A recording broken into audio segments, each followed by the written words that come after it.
शुक्लांबरधरं विष्णुं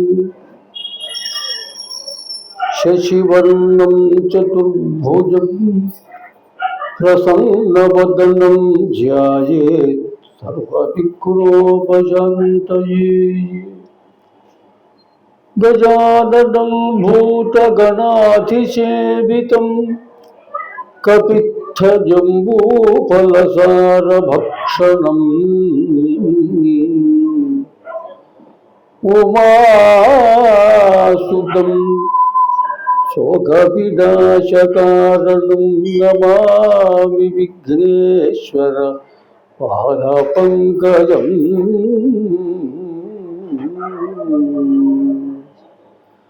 कूजन्तं राम रामेति मधुरं मधुराक्षरम् आरुह्य कविताशाखां वन्दे वाल्मीकिकोकिलम्। वाल्मीकिमुनिसिंहस्य कवितावनचारिणकागा शृण्वन् कोलयाति परां गतिम्। अंजनानन्दनं वीरं जानकीशोकनाशनं कपीशवक्षहन्तारं वन्दे लङ्काभयङ्करम्। मनोजवं मारुततुल्यवेगं जितेन्द्रियं बुद्धिमतां वरिष्ठं वातात्मजं वानरयूथमुख्यं श्रीरामदूतं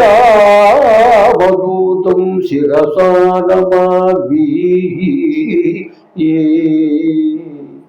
नमोऽस्तु रामाय सलक्ष्मणाय देव्यै च तस्यै जनकात्मजायै।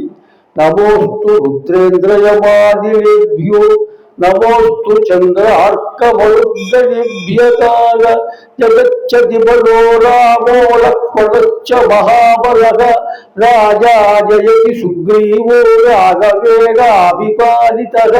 दासोऽहं कौसलेन्द्रस्य रामस्यात्कृष्टकर्मणः हनुमान् शत्रुसैन्यानां निहन्ता मारुतात्मजः। न रावणसहस्रं मे युद्धे प्रतिबलं भवेत् शिलाभिस्तु प्रहरतः पादपैश्च सहस्रशः। अर्दयित्वा पुरीं लङ्काम् अभिवाद्य च मैथिलीं समृद्धार्थो भविष्यामि विशतां सर्वरक्षसाम्। मालां कुण्डीं च डमरुं शूलं शङ्खं सुदर्शनं दधानं भक्तवरदं दत्तात्रेयं नमाम्यहम्। सदाशिवसमारम्भां शङ्कराचार्यमध्यमाम् अस्मदाचार्यपर्यन्तं वन्दे गुरुपरम्परां। गुरुर्ब्रह्मा गुरुर्विष्णुः गुरुर्देवो महेश्वरः गुरुः साक्षात् परं ब्रह्म तस्मै श्रीगुरवे नमः। श्रीगणेशाय नमः। जय वीर हनुमान की। हर नमः पार्वती पतये हर हर महादेव। तर्कयामास सीतेति रूपयौवनसम्पदाः हर्षेण मकतायुक्तो ननन्द हरियूथपकाग।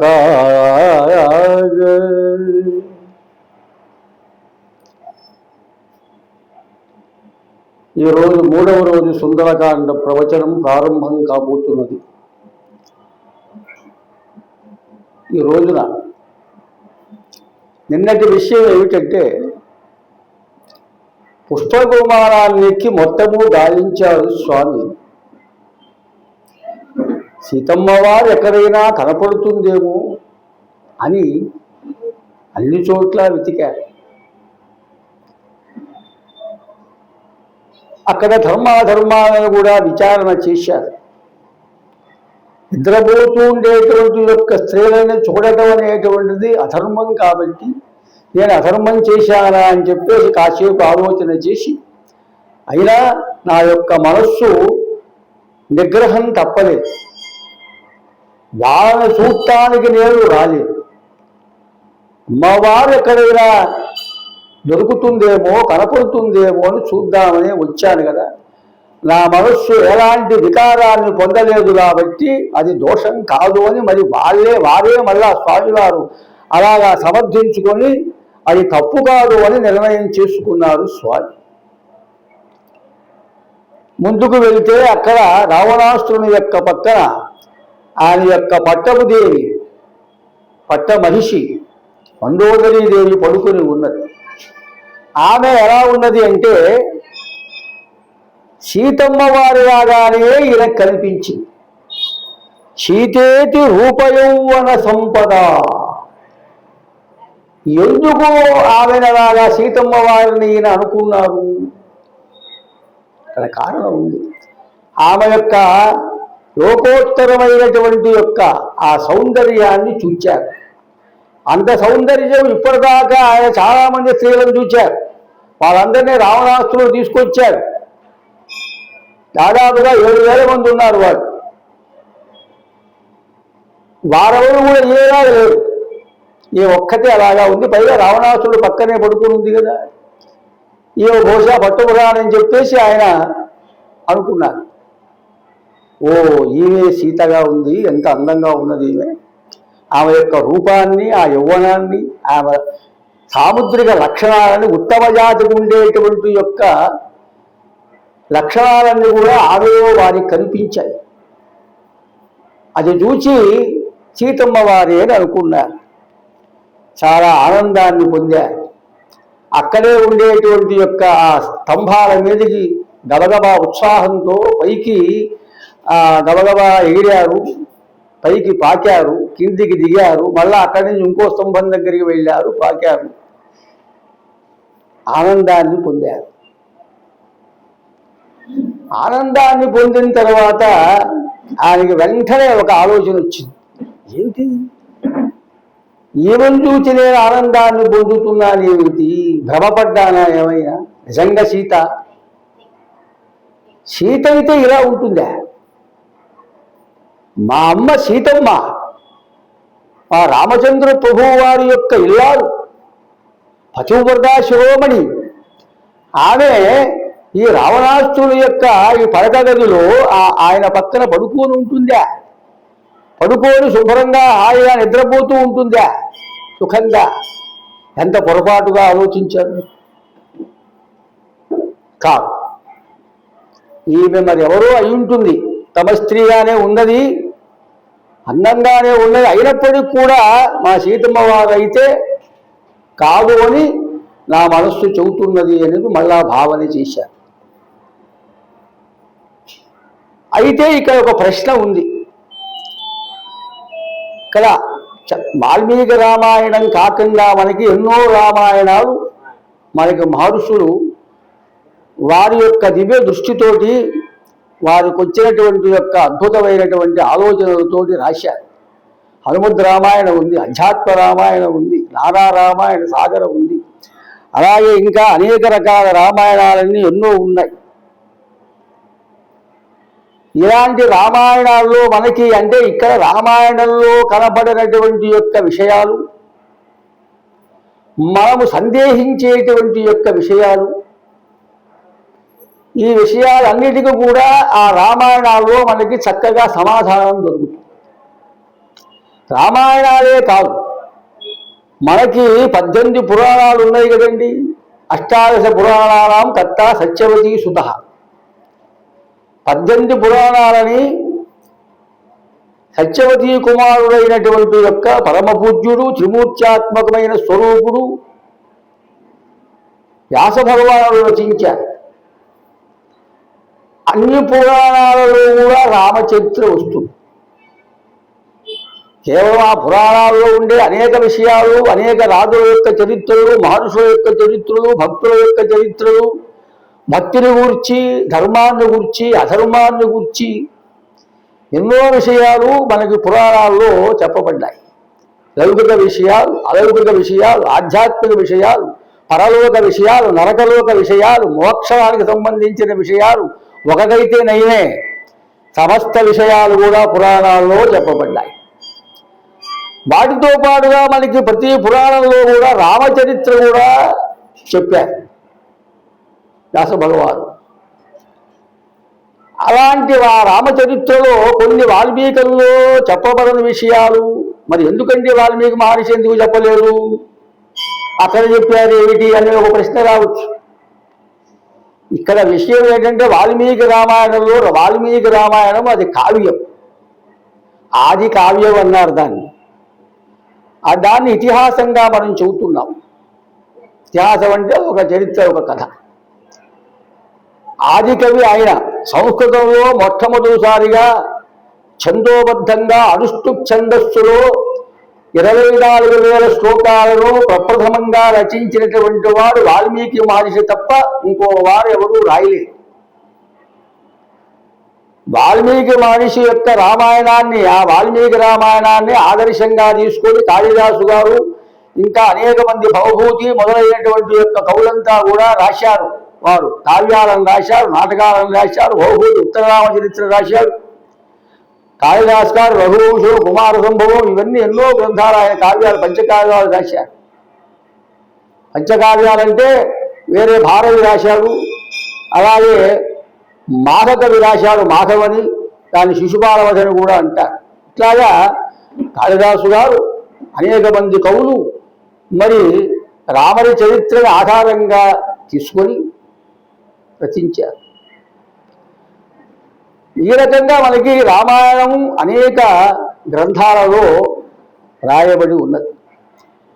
అంచేత ఇక్కడ విషయం ఏమిటంటే, ఎందుకు చెప్పానంటే ఇది ఇక్కడ ఒక ప్రశ్న మనకి ఉత్పన్నమవుతుంది. అంత గొప్పవాడు కదా, బుద్ధిమంతుడు కదా, నవవ్యాకరణ పండితుడు కదా, మహానుభావుడు కదా, సకలం తెలిసినవాడు కదా, సకల శాస్త్ర సంపన్నుడు కదా ఆంజనేయుడు గబుక్కున ఆమెను సీతమ్మ వారని ఎలా అనుకున్నాడు? అనుకోవడానికి కొంత కారణం ఉండాలిగా. ఇప్పుడు ఒక మనిషి ఉన్నాడు అనుకోండి, వచ్చం అలాగే ఉందండి అంటాం. పొరపాట్లు ఏదో ఆలోచించి చూస్తే ఆమె పలకరించడానికి కూడా వెళ్తాం మనం, ఏమంటే బాగున్నారా, ఆమె ఆశ్చర్యపోతుంది, ఇదేంటి నాకు తెలియదే ఏమంటే పలకరిస్తుంది అంటే ఏమండి అని చెప్పేసి ఆవిడికి సందేహం వస్తుంది. ఏంటంటే మనం అట్లాంటి మనిషిని ఎక్కడో చూచుంచాం.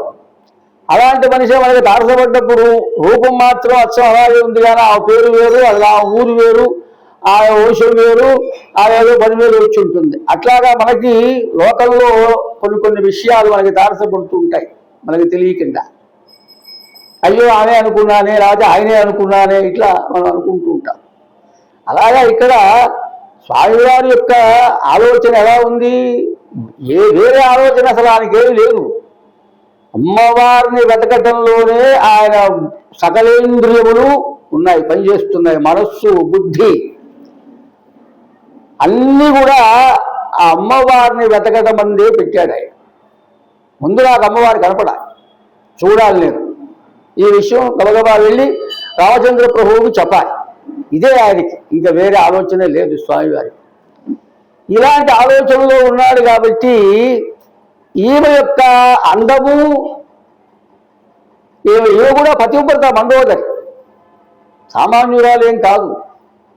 సకల లక్షణాలు ఉన్నాయి, సాముద్రిక లక్షణాలు, ఉత్తమ జాతికి చెందినటువంటి యొక్క స్త్రీ లక్షణాలన్నీ ఉన్నాయి. పైగా యవ్వనంలో ఉంది. ఇన్ని కారణాలు, అందుకనే రూప యౌవన సంపద. ఎందుకు అనుకున్నాడయ్యా ఈమెను చూసి సీతమ్మ అని చెప్పేసి అంటే, రూపాన్ని బట్టి, ఆవిడకు ఉండే యవ్వనాన్ని బట్టి, లక్షణాలని బట్టి గబుక్కును అనుకున్నాడు అన్నారు. ఇక్కడ మనకి ఆనంద రామాయణంలో ఒక విషయం చెప్పారు. అసలు అధ్యాత్మ రామాయణము అనేది మనకు ఒకటి ఉంది, ఆనంద రామాయణం అనేది మరొకటి ఉంది. ఇట్లాగా రామాయణాలు మనకి ఎన్నో ఉన్నప్పటికీ కూడా పార్వతీదేవికి పరమేశ్వరుడు చెప్పినటువంటి యొక్క రామాయణం అధ్యాత్మ రామాయణం అన్నారు. రామాయణం వాల్మీకి తర్వాత రాశాడు. రామాయణం ఇదివరకు ఉన్నదా శతకోటి ప్రవిస్తరం రామాయణం అన్నారు. 100 కోట్ల శ్లోకాలతో ఉండేటువంటి యొక్క రామాయణాన్ని ఇప్పటికి కూడా అన్ని లోకాలలో దేవలోకంతో సహా అన్ని లోకాలలో కూడా దానం చేస్తూ ఉంటారు రామాయణాన్ని పారాయణ చేస్తూ ఉంటారు, గానం చేస్తూ ఉంటారు, ప్రవచనం చేస్తూ ఉంటారు రామకథని. వాల్మీకి మనిషి రాయటం వల్ల మనకి భూలోకంలో మనమందరం వాల్మీకి రామాయణాన్ని చదువుతున్నాము, దాన్ని మనం ప్రవచనంగా చెప్పుకుంటున్నాము, మనం వింటున్నాం. వాల్మీకి రాయకపోతే మనకి రామాయణమే ఉండదు. మనందరి కోసం, మనమంతా బాగుపడటం కోసం, మనందరికీ పుణ్యం దక్కడం కోసం, మనకి మోక్షం రావడం కోసం ఈ రామచరిత్రని మహానుభావుడు వాల్మీకి మహర్షి రచించి మనకి ఆ జ్ఞానభిక్షని పెట్టాడు. ఒకసారి పార్వతీదేవి అడిగిందిట పరమేశ్వరుడు, అయ్యా మహానుభావ పరమేశ్వర నాథ, కథం మండోదరీ సీతా సదృశీ రాక్షసీరిత సీతాంశాంశాంశజా సర్వా స్త్రియశ్చేతి శృతం మయా. మండోదరి సీతమ్మ వారిలాగా ఎలా ఉన్నది, నాకు కొంచెం సందేహంగా ఉన్నది అని చెప్పేసి అడిగింది. ఆమెకి సందేహం వచ్చి అడిగింది. ఎందుకంటే లోకంలో ఉండేటువంటి యొక్క స్త్రీలంతా కూడా ప్రకృతి స్వరూపాలు, అంటే అమ్మవారి యొక్క అంశలే. అదే సీతాంశ అంశజాంశ సర్వాహ అన్నారు. సీతమ్మ వారి యొక్క అంశ, ఆ అంశకు అంశలు, ఆ అంశకు అంశలు, అలాగా ఈ ప్రకృతిలో ఉండబడేటువంటి యొక్క స్త్రీ సమూహం అంతా కూడా అలాగే వచ్చింది అని దానికి అర్థం. ఇలా నేను విన్నాను కదా, నాకు సమాధానం చెప్పాలి, ఇది అందరికీ తెలియాలి అనే ఆలోచనతో పార్వతీ అమ్మవారు అడిగింది శివుడు. అప్పుడు చెప్పారు, పూర్వం జరిగినటువంటి యొక్క వృత్తాంతాన్ని శివుడు చెప్పాడు. మంచి ప్రశ్న వేశావు పార్వతి, నాకు రావణుడు భక్తుడు కదా,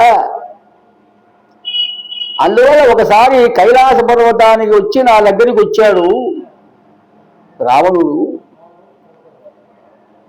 వచ్చి నాకు 2 వరాలు ఇవ్వు స్వామి అని చెప్పేసి వినయంగా భక్తితో అడిగాడు.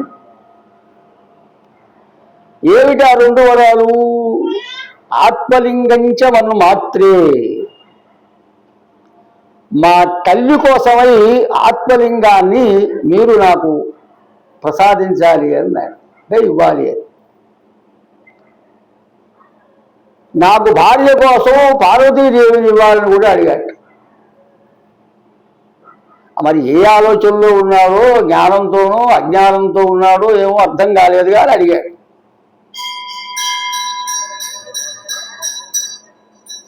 ఆలోచనలో పడ్డాడు పరమేశ్వరుడు. సరే భక్తుడు అడిగాడు, ఏదడిగినా ఇచ్చేవాడు పరమేశ్వరుడు. అక్కడ భక్తి ప్రధానం, ధర్మమా అధర్మమా అనేది అక్కడ ఆలోచన కాకుండా, ఏమీ కోప్పడకుండా, పరమభక్తుడు కాబట్టి భక్తుడి యొక్క కోరికను తీర్చడమే కదా భగవంతుని యొక్క ఉద్దేశ్యము. అంచేత భక్తుడి యొక్క కోరిక తీర్చాలనేటువంటి యొక్క ఆలోచనతో నేను సరేలే అన్నాను అన్నాడు.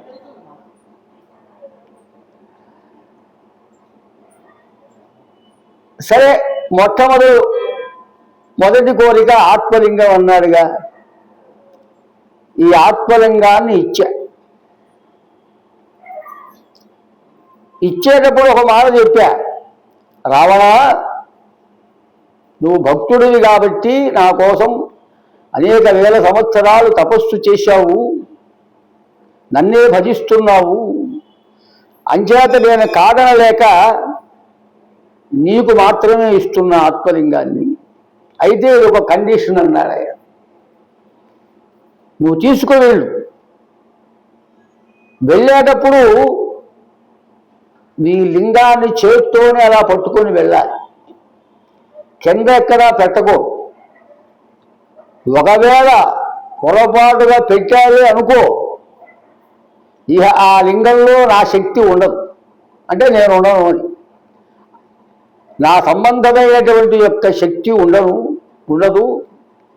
నేను ముందుకి వెళ్ళను. ఎక్కడైతే భూమి మీద పెట్టావో అక్కడే ఉంటా.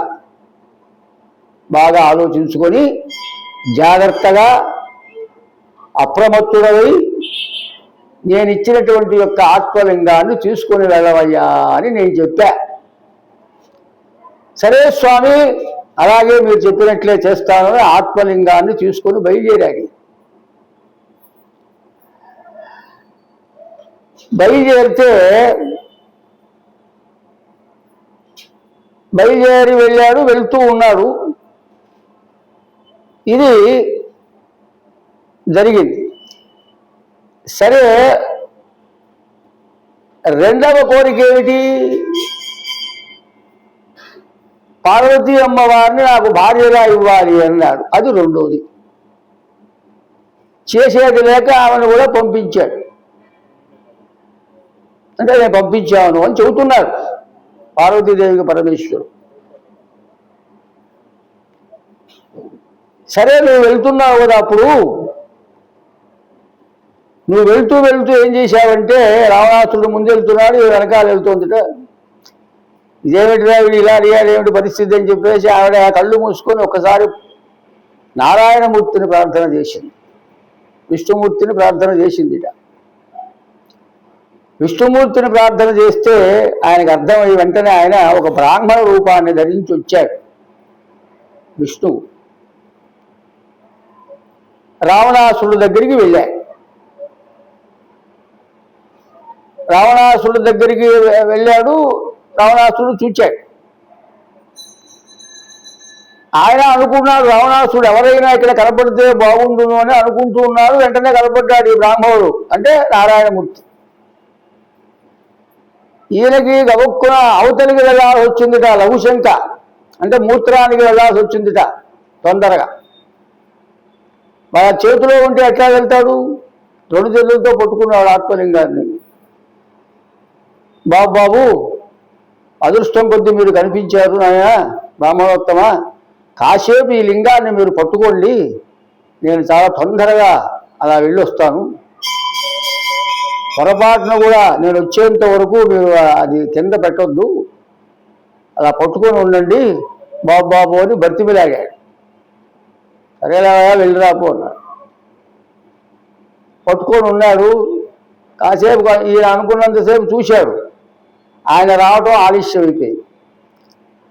అనుకున్న టైం ప్రకారం ఈ రావణాసురుడు రాలేకపోయినాడు, కొంచెం లేట్ అయింది. అప్పుడు వెంటనే ఆ శివలింగాన్ని కింద పెట్టేశాడు. హర నమః పార్వతీపతయే హర హర మహాదేవ.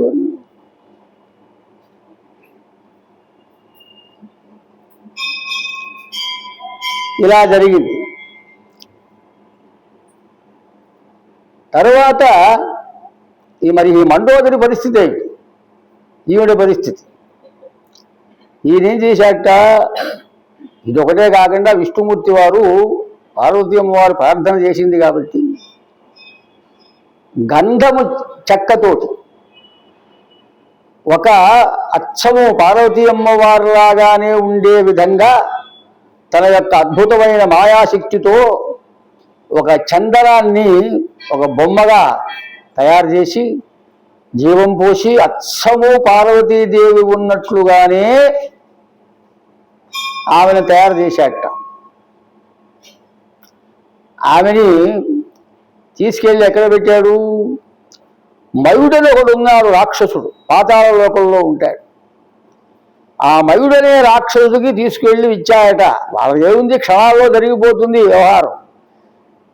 ఇప్పుడు చూడండి, మనకి సైన్స్ ఇంత అభివృద్ధి అయిపోయింది, క్షణాల్లో అన్ని జరిగిపోవట్లే. విష్ణుమూర్తికి ఏముంది, ఒక సెకండ్లో ఏదనుకుంటే అది అయిపోతుంటుంది.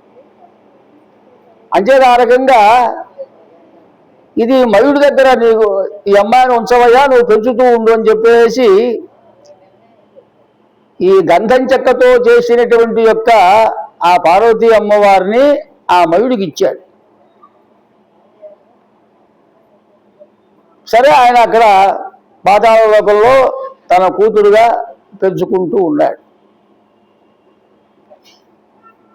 ఈ బ్రాహ్మణుడు ఏం చేశాడు? ఏమయ్యా రావణ, ఈ పార్వతీదేవి నీ దగ్గర వస్తున్నది, నీతో పాటు తీసుకెళ్తున్నావు కదా, ఈశ్వరుని అడిగావు కదా, నువ్వు మోసపోయినావు అన్నాడు. మోసపోవటం ఏమిటి అన్నాడు. అవునయ్యా మోసపోయినావు నువ్వు, అసలు పార్వతీ ఈమె కాదు అన్నాడు. అసలాగానే ఈమె కాదు, ఈమె మయుడి దగ్గర ఉంది, ఇక్కడ నీతో పాటు వచ్చే ఆమె మాయతో మళ్ళా ఇంకొక పార్వతిలాగా ఆయన తయారు చేసి నీతో పంపిస్తున్నాడు. అంచేత అసలైనటువంటి యొక్క పార్వతి మయుడి దగ్గర ఉంది, నువ్వు తీసుకెళ్ళేటువంటి యొక్క పార్వతి ఆవిడ పార్వతిలాగే తయారు చేయబడినటువంటిది ఒక స్త్రీ, ఆమె సృష్టించారు ఆమెని, మాయతో నువ్వు బోల్తా పడ్డావు అని చెప్పి. ఎందుకంటే ఇది అబద్ధమైనప్పుడు కూడా అక్కడ జరిగినటువంటి యొక్క విషయము మరి పార్వతీదేవినే ఇతను కోరాడు. ఇది చాలా అసంబద్ధమైంది, అన్యాయమైంది, చాలా పరమ అధర్మమైనటువంటి యొక్క విషయం కదా. అజ్ఞానంతో అడిగాడు, అహంకారము అజ్ఞానము అన్నీ ఉన్నాయి, దాంతో అడిగాడు. దీని నుంచి బయటపడేయాలి విషయాన్ని. అందుకని ఇలా చెప్పారు విష్ణుమూర్తి వారు. అబద్ధం కొన్ని చోట్ల ఆడవచ్చు అని చెప్పి శాస్త్రం చెప్పింది. ప్రాణం పోతున్నది అని అన్నప్పుడు ప్రాణాలను రక్షించుకోవడం కోసం అబద్ధం ఆడి తప్పించుకొని ప్రాణాలని మనం నిలబెట్టుకోవచ్చు. అలాగే బ్రాహ్మణుణ్ణి చంపడానికి వస్తే అప్పుడు కూడా మనం బ్రహ్మహత్యా దోషం వస్తుంది కాబట్టి నివారణ చేయొచ్చు. గోహత్య మహాపాపం కాబట్టి గోవుని రక్షించడం కోసం కూడా అబద్ధమాడి ఆ గోవుని రక్షించవచ్చు. ఇట్లాగా మనకి ఎప్పుడెప్పుడు అబద్ధాలు ఆడాలో మనకి శాస్త్రం చెప్తుంది. పెళ్లి కానటువంటి వాళ్ళకి అప్పటికీ పెళ్లి కాకపోతూ ఉంటే గృహస్థాశ్రమం చాలా గొప్పది కాబట్టి గృహస్థాశ్రమం ద్వారా సంతానం కలిగితే ఆ గృహస్థుకి ఆ సంతానం ద్వారా పితృదేవతలు తరిస్తారు కాబట్టి అందువల్ల వివాహం చాలా గొప్పది కాబట్టి అబద్ధాలు ఆడైనా సరే వివాహం చేయవచ్చు. ఎందుకని? అది ధర్మం కాబట్టి. ఇలాగా ఎప్పుడెప్పుడు అబద్ధాలు ఆడాలో శాస్త్రం చెప్పింది. అంతేగాని అబద్ధాలు ఆడమన్నారు కదా అని చెప్పేసి ప్రతి చిన్న విషయానికి అబద్ధాలు ఆడుతూ ఉంటే వీడు పూర్తిగా భ్రష్టుడు అయిపోతాడు. అబద్ధాలు అలా ఇష్టం వచ్చినట్టు కారణం ఉండాలి, సరైనటువంటి యొక్క రీజన్ ఉండాలి. అబద్ధం ఆడాలయ్యా మరి లేకపోతే కుదరదు. అలాగే ఎవరో దొంగవాడు వచ్చాడు, ఏదో మన ఇంట్లోకి వచ్చాడు, ఏదో ఎత్తుకుపోవడానికి వచ్చాడు, తలగా బదులు కొట్టడానికి వచ్చాడు, ఇలాంటప్పుడు ఏదో అబద్ధాలు ఆడి ఏదో మాటలు చెప్పి తప్పించుకోవాలి. ధనాన్ని కాపాడుకోవాలి, ప్రాణాలను రక్షించుకోవాలి. అలాగా ఇక్కడ ఇప్పుడు విష్ణుమూర్తి వారు లోకైక మాత కదా ఆవిడే, ఆమెను రక్షించాలి. అందుకోసం ఈ రకంగా చెప్పాడు. చెబితే అప్పుడు బ్రాహ్మణుడు అబద్ధమాడాడు కదా, అందువల్ల ఈయన బ్రాహ్మణుడు సద్బ్రాహ్మణుడు అబద్ధం ఆడట్లేదు, నిజంగానే చెప్పాడు, నన్ను పరమేశ్వరుడు మోసం చేశాడని చెప్పేసి ఏం చేశాడు, ఈయన మాట విని నమ్మి మళ్ళీ కైలాసానికి పరిగెత్తుకుని వెళ్ళాడు. ఇదంతా చెబుతున్నారు, ఈశ్వరుడు పార్వతీదేవి చెబుతున్నాడు. మళ్ళా వచ్చాయా మీరు నన్ను మోసం చేసిన విషయం నాకు అర్థమైంది, తెలుసుకున్నాను నేను.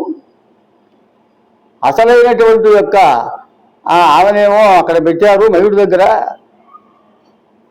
మోసంతో మీరు రూపకల్పన చేసినటువంటి యొక్క ఆమెనేమో నాకిచ్చారు అని చెప్పేసి అసలు పార్వతిని ఈమె మోసంతో కూడిన తయారు చేసినటువంటి యొక్క పార్వతి అని అంటున్నారుగా.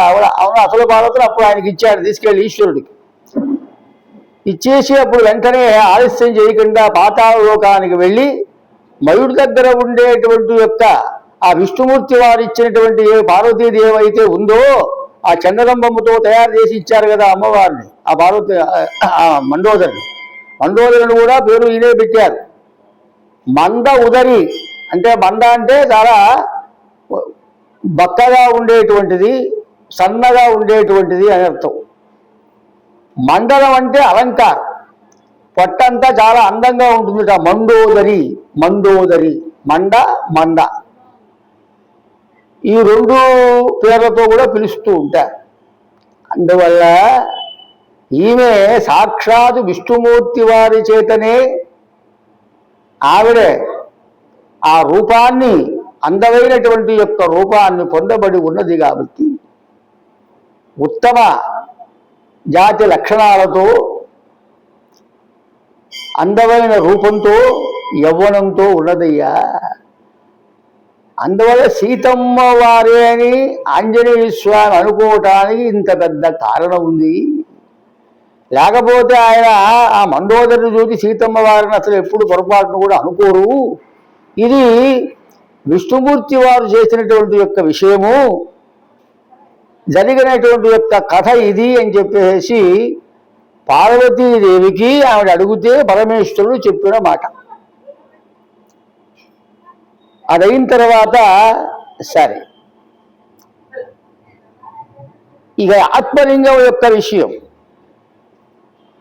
ఆయన వెళ్ళాడుగా, ఆలస్యమైందిగా, ఆయన భూమి మీద పెట్టాడుగా. అతిక్రాంతే ముహూర్తే దలింగం సాగర రోధసీ పశ్చిమే స్థాప్య భూమ్యాం సయయౌ శ్రీజస్థలం హరి.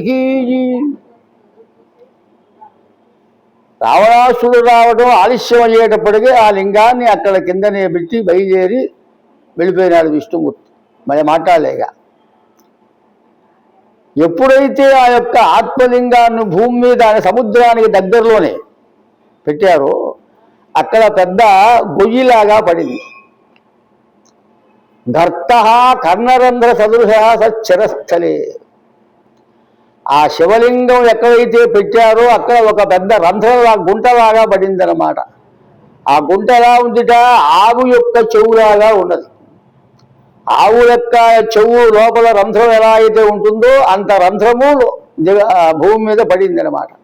అందువలనే భువ కర్ణోపమ లింగం గోకర్ణం తద్వదంతి, దాన్నే గోకర్ణం అంటారు. ఇప్పటికి కూడా ఉంది కదా గోకర్ణం. ఆ గోకర్ణానికి మనం కూడా వెళ్ళి స్వామివారిని మనం చూసి వస్తాం. గోకర్ణం ఎందుకు ఏర్పడింది ఆ క్షేత్రం అంటానికి ఇది పెద్ద కథ. అందువల్ల గోకర్ణం అనేటువంటి యొక్క పుణ్యక్షేత్రం ఏర్పడింది. అది స్వామివారి రావణాసుడికి ఇచ్చినటువంటి యొక్క ఆత్మలింగం అన్నమాట. తతక్షున్నమనాస్తుష్టు పాతాళం రావణోయయు. అనుకున్నది జరగలేదు, ఏం చేస్తాడు? ఈశ్వరుడు చెప్పాడు, వినలేదు, పొరపాటు అయిపోయింది. సరే ఏం చేస్తాడు, క్షమించు స్వామి అని చెప్పేసి అనుకున్నాడు, గౌరవ బయలుదేరాడు. మళ్ళీ అది కూడా ఏదైనా ఇబ్బంది అవుతుందేమో, ఆ మయుడి దగ్గర ఉన్నదని చెప్పాడు ఈశ్వరుడు. విష్ణుమూర్తి వారు చెప్పారు కాబట్టి వెంటనే అక్కడికి వెళ్ళాడు. ఆ మండోదరిని వివాహం చేసుకున్నాడు అన్న. అందువల్ల ఇక్కడ పుష్పక విమానంలో మండోదరిని చూచి సీతమ్మ వారు అని అనుకుని ఆయన సంతోషించడానికి కారణం ఇంత ఉందయ్యా, ఇంత ఉంది అని చెప్పేసి ఈశ్వరుడు పార్వతీదేవి కూడా చెప్పడం జరిగింది. సరే, పుష్పక విమానంలో ఎక్కిన స్వామి ఈ సీతమ్మ వారు కాదు అని నిర్ణయం చేసుకున్నారు. పొరపాటు పడ్డాననుకున్నారు. రామవియోగాన్ని పొంది ఉన్నటువంటి యొక్క మా అమ్మ సీతమ్మ అసలు భోజనం చేస్తుందా, అలంకారాలు పెట్టుకుంటుందా, తలలో పూలు పెట్టుకుంటుందా, అద్భుతమైనటువంటి యొక్క పట్టు వస్త్రాలను ధరిస్తుందా, ఇదంతా అసలు నేను ఆలోచించలేకపోయినానేమిటి, చాలా మూఢంగా ప్రవర్తించాను. రాముడితో సమానమైనటువంటి యొక్క భర్త ఎక్కడైనా ఉంటాడా? ముల్లోకాలలో 14 లోకాలలో కూడా ఉంటాడా? ఉండడు కదా. కాబట్టి ఈమె కాదు, నేనే పొరపాటు పడ్డానని లెంపలేసుకున్నాడు. ముందుకి ఇంకా వెళ్ళారు. ఆ పుష్పక విమానంలో దున్నపోతు మాంసాలు, కోడి మాంసాలు, నెమళ్ళ మాంసాలు, పందుల మాంసాలు ఇవన్నీ కూడా బంగారు పళ్ళాలలో వెండి పళ్ళాలలో పెట్టి ఉన్నాయి. పూర్తిగా తిన్న కంచాలు, సగం సగం తిన్న కంచాలు, అలాగే బాగా తాగే వాళ్ళు అక్కడ ద్రాక్షాసవాలు మత్తు పానీయాలు ఉన్నాయి. అదొక పెద్ద గదిలో ఉన్నాయి. అవన్నీ కూడా చూశారు. అన్నీ బంగారము పాత్రలే. తాగే పాత్రలైనా, మంచినీళ్ళు తాగే పాత్రలైనా, తినే కంచాలైనా అన్నీ బంగారం, వెండి, గోమేధిక పుష్పరాగ మరగత మాణిక్యాలతో పొలగబడినటువంటి యొక్క ఆ పాత్రలు అవన్నీ చూచాడు. ఆశ్చర్యపోతూ ఉన్నాడు. ఈ రకంగా మొత్తం చూచారు. ఏవం సర్వమశేషేణ రావణాంతఃపురం కపికీయి. ఇలా ఆయన చూడనటువంటి యొక్క ప్రదేశం లేదు. మొత్తము ఆ లంకంతా కూడా గాలించారు. ఒక రాత్రిపూట జరిగింది ఇదంతా. ఎన్నో రోజులు లేరు. స్వామివారు సాయంకాలం బయలుదేరి అవతల ఒడ్డుకు వెళ్ళారు. కబుక్కున లోపలికి వెళ్ళారు. ఆ లంకటిని సంహారం చేసి వెళ్ళినప్పటి నుంచి ఇదే పని ఆయనకి. నిద్ర లేదు. ఒకటే ఆలోచన, అమ్మవారు దొరకాలి అనేటువంటి యొక్క ఆ లక్ష్యంతో చూస్తున్నారు. అండర్ గ్రౌండ్స్ ఉన్నాయి కింద, భూమి గృహాలు అంటారు వాటి. ఆ భూగృహాలలో కూడా వెళ్ళారు. పెద్ద పెద్ద మేడలు ఉన్నాయి. అమాంతం పైకి ఎగిరారు. లోపల చూశారు, బయట చూశారు, ఎక్కడా కనపట్టల్లా.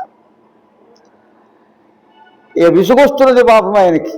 ఎక్కడ చూసినా ఏమీ కనపడట్లేదు. అమ్మవారు చాలా తెలియటం లేదు. తలుపులు మూసుంటే బద్దలు కొడుతున్నారు. కిటికీలు మూసుంటే ఆ తలుపులు బద్దలు కొడుతున్నారు. తొంగి తొంగి చూస్తున్నారు. లోపలికి వెళ్తున్నారు. తెలుసున్న ద్వారాలలోకి, ఇళ్లలోకి వెళ్తున్నారు. మళ్ళా బయటకు వస్తున్నారు. ఇలాగా మొత్తము వెతికి చూచారా. చెట్టు రంగుల మాత్రోపి నా అవకాశ సవిద్యతే. లంకానగరము అనేక మైళ్ళు ఉంటుంది. వెడల్పు పొడుగు కూడా చాలా పెద్దది. అలాంటి యొక్క లంకానగరంలో 4 అంగుళాల చోటు కూడా వదిలిపెట్టకుండా వెతికారట స్వామివారు. ఎంత కష్టపడ్డారు చూడండి పాపం అమ్మవారి కోసం. ఇంత వెతికి ఆయనకి ఏం చేయాలో అర్థం కాదు. కాసేపు స్థిమితంగా కొంచెం అలా ఆలోచన చేశారు. కాసేపు నిలబడి కళ్ళు మూసుకొని ఆలోచించారు. ఏంట్రా భగవంతుడా, ఇంత వెతుకుతున్నానే ఎక్కడా కనిపించటం లేదు అమ్మవారు. ఏం చేయాలి ఇప్పుడు నేను అని కాస్త బాధపడ్డారు. కొంచెం దుఃఖం కూడా వచ్చింది పాపం ఆయన. ఆలోచించి మళ్ళా ఆలోచన చేశారు. అడుగడుగునా ఆలోచన చేస్తూ ఉంటారు స్వామివారు. అది స్వామివారిలో ఉండే గొప్పతనం. సరే, నా ప్రయత్నం నేను చేస్తున్నా. ఒక్క సెకండు కూడా ఖాళీ లేకుండా, నిట్టూర్పులు విడవకుండా, కూర్చోకుండా, నిలబడకుండా వెతికిన వాడిని వెతికినట్టే వెతుకుతున్నా. అయినా సరే అమ్మవారు దొరకటం లేదు అని బాధ కలుగుతున్నది. కానీ బాధపడి ఏం ప్రయోజనం? బాధపడితే ఉపయోగమేమీ లేదు. దొరికేంత వరకు వెతకాల్సిందే. అంటే ఇక్కడ ఏమిటి, మనం కూడా లోకంలో ఏదో ఒక పని కోసం అనేక రకాల ప్రయత్నం చేస్తాం. అక్కడికి వెళ్తాం, ఇక్కడికి వెళ్తాం, ఆయన కలుస్తాం, ఈయన కలుస్తాం. ఆ పని అవ్వదు, చికాకు వస్తుంది, తలకాయ నొప్పి వస్తుంది.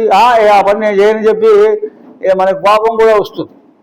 అసలు ఆయన కలవను, ఆయన పని చేయట్లేదు, లేదా ఆఫీసుకు వెళ్ళను, అక్కడ పని జరగటం లేదు, బాగా తలకాయ నొప్పిగా ఉంది, ఏంటి ఎన్నిసార్లు వెళ్ళలేదు, టూట్ అని చెప్పి మనం కూడా కొంచెం చికాకు పడతాం, కోపం. ఈయనకు కూడా పాపం వచ్చినా సరే ఈయన మహాజ్ఞాని కదా. అందువల్ల మళ్ళా ఆయన ఆలోచించి ఇలా బాధపడితే ఉపయోగం ఏమిటి, దీనివల్ల దుఃఖమే తప్ప సుఖం అనేటువంటిది కలగదు. కష్టమైనా సరే అనుకున్న పని సాధించేంత వరకు ఆ ప్రయత్నాన్ని మనం ఆపు చేయకుండా గనక ఆ పని చేసినట్లయితే తాత్కాలికమైన కష్టమేది, తర్వాత సుఖమే కలుగుతుంది. దీన్ని ఆలోచించాలి ఎవరైనా పనిచేసేటువంటి వాడు. కానీ తాత్కాలికంగా కష్టపడుతున్నాను కదా అని చెప్పేసి బాధపడుతూ ఏడుస్తూ కూర్చుంటే జన్మలో కూడా వాడికి ఎవరికి కూడా ఏ పని జరగదు అని చెప్పేసి మనందరికీ ఓ విధాన్ని తెలియజేస్తున్నారు స్వామివారు. భూయస్తాపద్విచేష్యామి దేశాన్ రావణపాలితాన్ ఇతి సంచించ భూయోపి విచేతు ఉపచక్రమేయే. బాధపడి ప్రయోజనం లేదు కానీ మళ్ళీ ఎతుకుతా అనుకున్నాను. మళ్ళీ మొదలు పెట్టారండి వెతకడం. ఎంత కష్టపడ్డారు స్వామివారు. అదృష్ట్వా జానకీం సీతాం అబ్రవీద్వచనం కపికి. పుష్పక విమానం నుంచి కిందికి దిగా, చాలా చోట్ల వెతికా. ఇప్పుడు బాధపడి మళ్ళా వెతకడం మొదలుపెట్టారు. అక్కడ పెద్ద పెద్ద చెరువులు ఉన్నాయి. ఆ చెరువుల గట్ల దగ్గరికి వెళ్ళారు, లోపలికి వెళ్ళారు, నదుల దగ్గరికి వెళ్ళారు. ఇంకా కొన్ని వెళ్ళటానికి వీల్లేనటువంటి యొక్క ప్రదేశాలు ఉన్నాయి, అక్కడికి వెళ్ళారు. పర్వతాలు కనపడ్డాయి దూరంగా, పర్వతాల మీదకి ఎక్కారు. అక్కడ గుహల్లో వెతికారు. ఆ బండల సందులో అక్కడ ఇక్కడ ఏవో ఎక్కడ పెట్టారు రావణాసుడు తెలియదు కదా. అంతటా వెతికారు. లోలిత వసుధా సర్వా మొత్తం గాలించి గాలించి గాలించి గాలించి వదిలిపెట్టారు. అయినా అమ్మవారు దొరకలేదు, కనపడలేదు. మళ్ళీ ఆలోచన వచ్చింది స్వామివారికి. ఇక సంపాతిన సీతాగా రావణస్య నివేశనే అఖ్యాత వృద్ధరాజేన నచ పశ్యామి తావహం.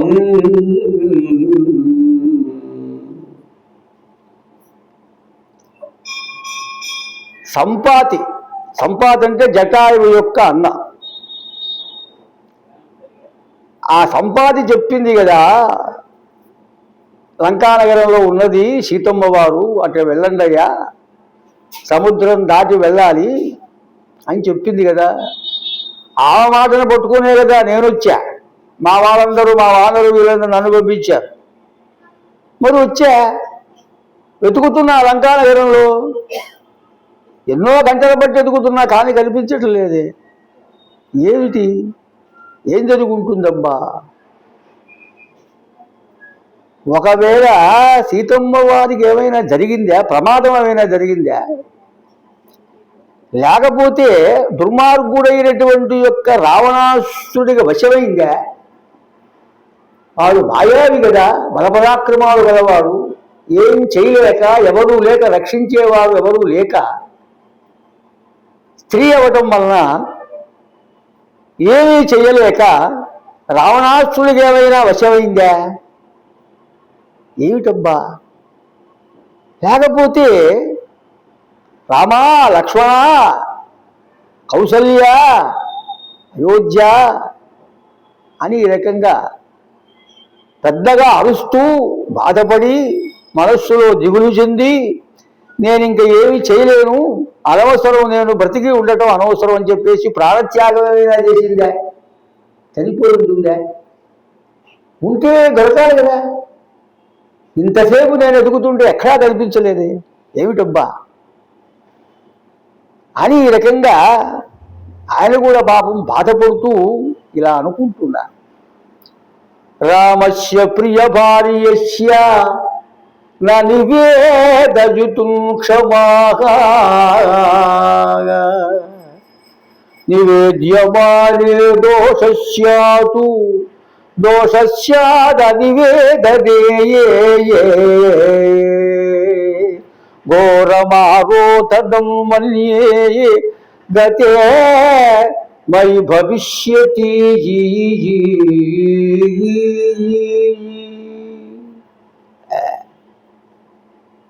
అయితే ఇప్పుడు నేనేం చెయ్యాలి? వెనక్కి వెళ్ళనా? వెనక్కి వెళ్ళి ఏం చేయాలి? ఏం చెప్పాలి? రామచంద్రమూర్తితో ఏం చెప్పాలి? స్వామి, అంతా వెతిగా, నా ప్రయత్నం అంతా దేశాయా, ఎక్కడా దొరకలేదని చెప్పి చెప్పనా? చెబితే అది చాలా దోషం కదా. నేను ఇలా చెబితే రాముడు బతుకుంటాడా? రాముడు బతికి లేకపోతే లక్ష్మణుడు ఉంటాడా? సుగ్రీవుడు ఉంటాడా? ఏం చేయాలి? వెళ్ళాలా వద్దా? ఇలా రాముడికి ఇలా జరిగిందంటే భరతుడు ఉంటాడా? శత్రుఘ్నుడు ఉంటాడా? వాళ్ళ తల్లులు ఉంటారా? ఏమిటి పరిస్థితి అంటే నేను వెళ్ళటం వల్ల మొత్తం ఇక్ష్వాకు కులమంతా నాశనం అయిపోతుంది. సీతమ్మ వారు లేదు అని ఒక్క మాట చెప్పానంటే మొత్తం అంతా కూడా భ్రష్టు అయిపోతుంది. మరైతే ఎట్లా? వెళితే ఇంత పెద్ద ప్రమాదం అయితే ఉంది ఖచ్చితంగా, సందేహం ఏం లేదు. అందువల్ల అసలు నేను వెళ్ళకుండానే ఉంటాను. దొరకపోతే దొరకపోయింది, నేనేం చేస్తా? నా ప్రయత్నం చేశా. నేను వానప్రస్తున్నది ఉంటా అంటే ఏదో వనంలో వెళ్ళి అరణ్యంలో వెళ్ళి ఏదో ముక్కు మూసుకొని తపస్సు చేసుకుంటూ ఏదో కందమూల ఫలాలు తినకో ఉపవాసాలుండో ఎట్టగో ఉంటా అని ఒక మాట. లేకపోతే ఇంకో పని చేస్తా, ఇక్కడ అగ్నిని పీల్చుకొని అగ్నిహోత్రులో దూకి మరణిస్తా, అయిపోతుంది. లేకపోతే ఇక్కడ సముద్రం కనబడుతుందిగా, ముక్కు మూసుకొని మహాయోగి కదా ఆయన, జలసమాధి అయిపోతా. సమ్యక్ ఆపప్రవీక్ష్యామి నచేత్ పశ్యామి జానకి అని ఈ రకంగా అనేక విధాలుగా పాపం తపన పడుతూ బాధపడుతూ దుఃఖపడ్డారు స్వామి గారు. సుందరకాండ మామూలుది కాదండి, ఎంతో విషయం ఉన్న సబ్జెక్ట్ ఉన్నటువంటి యొక్క విషయం. అదే ఆంజనేయ స్వామి గారు వెళ్ళారు, లంకలోకి వెళ్ళారు, సీతమ్మవారిని చూశారు, రావణాసురుడితో మాట్లాడి లంకను దహనం చేశారంటే 4 మాటల్లో అయిపోతుంది. అది కాదు విషయము. 68 సర్గలు సుందరకాండ అంటే, కొన్ని వేల శ్లోకాలు ఉన్నాయి.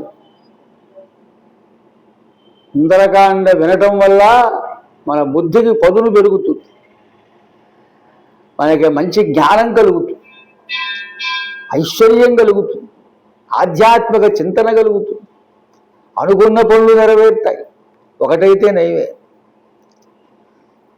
కాబట్టి ఈ రకంగా ఎంతో బాధపడ్డారు స్వామి గారు. ఇది చింతయమానస్య వానరస్య మహాత్మనగా బుద్ధియోగం దదౌ శ్రీమాన్ను రామః తస్య హృది స్థిత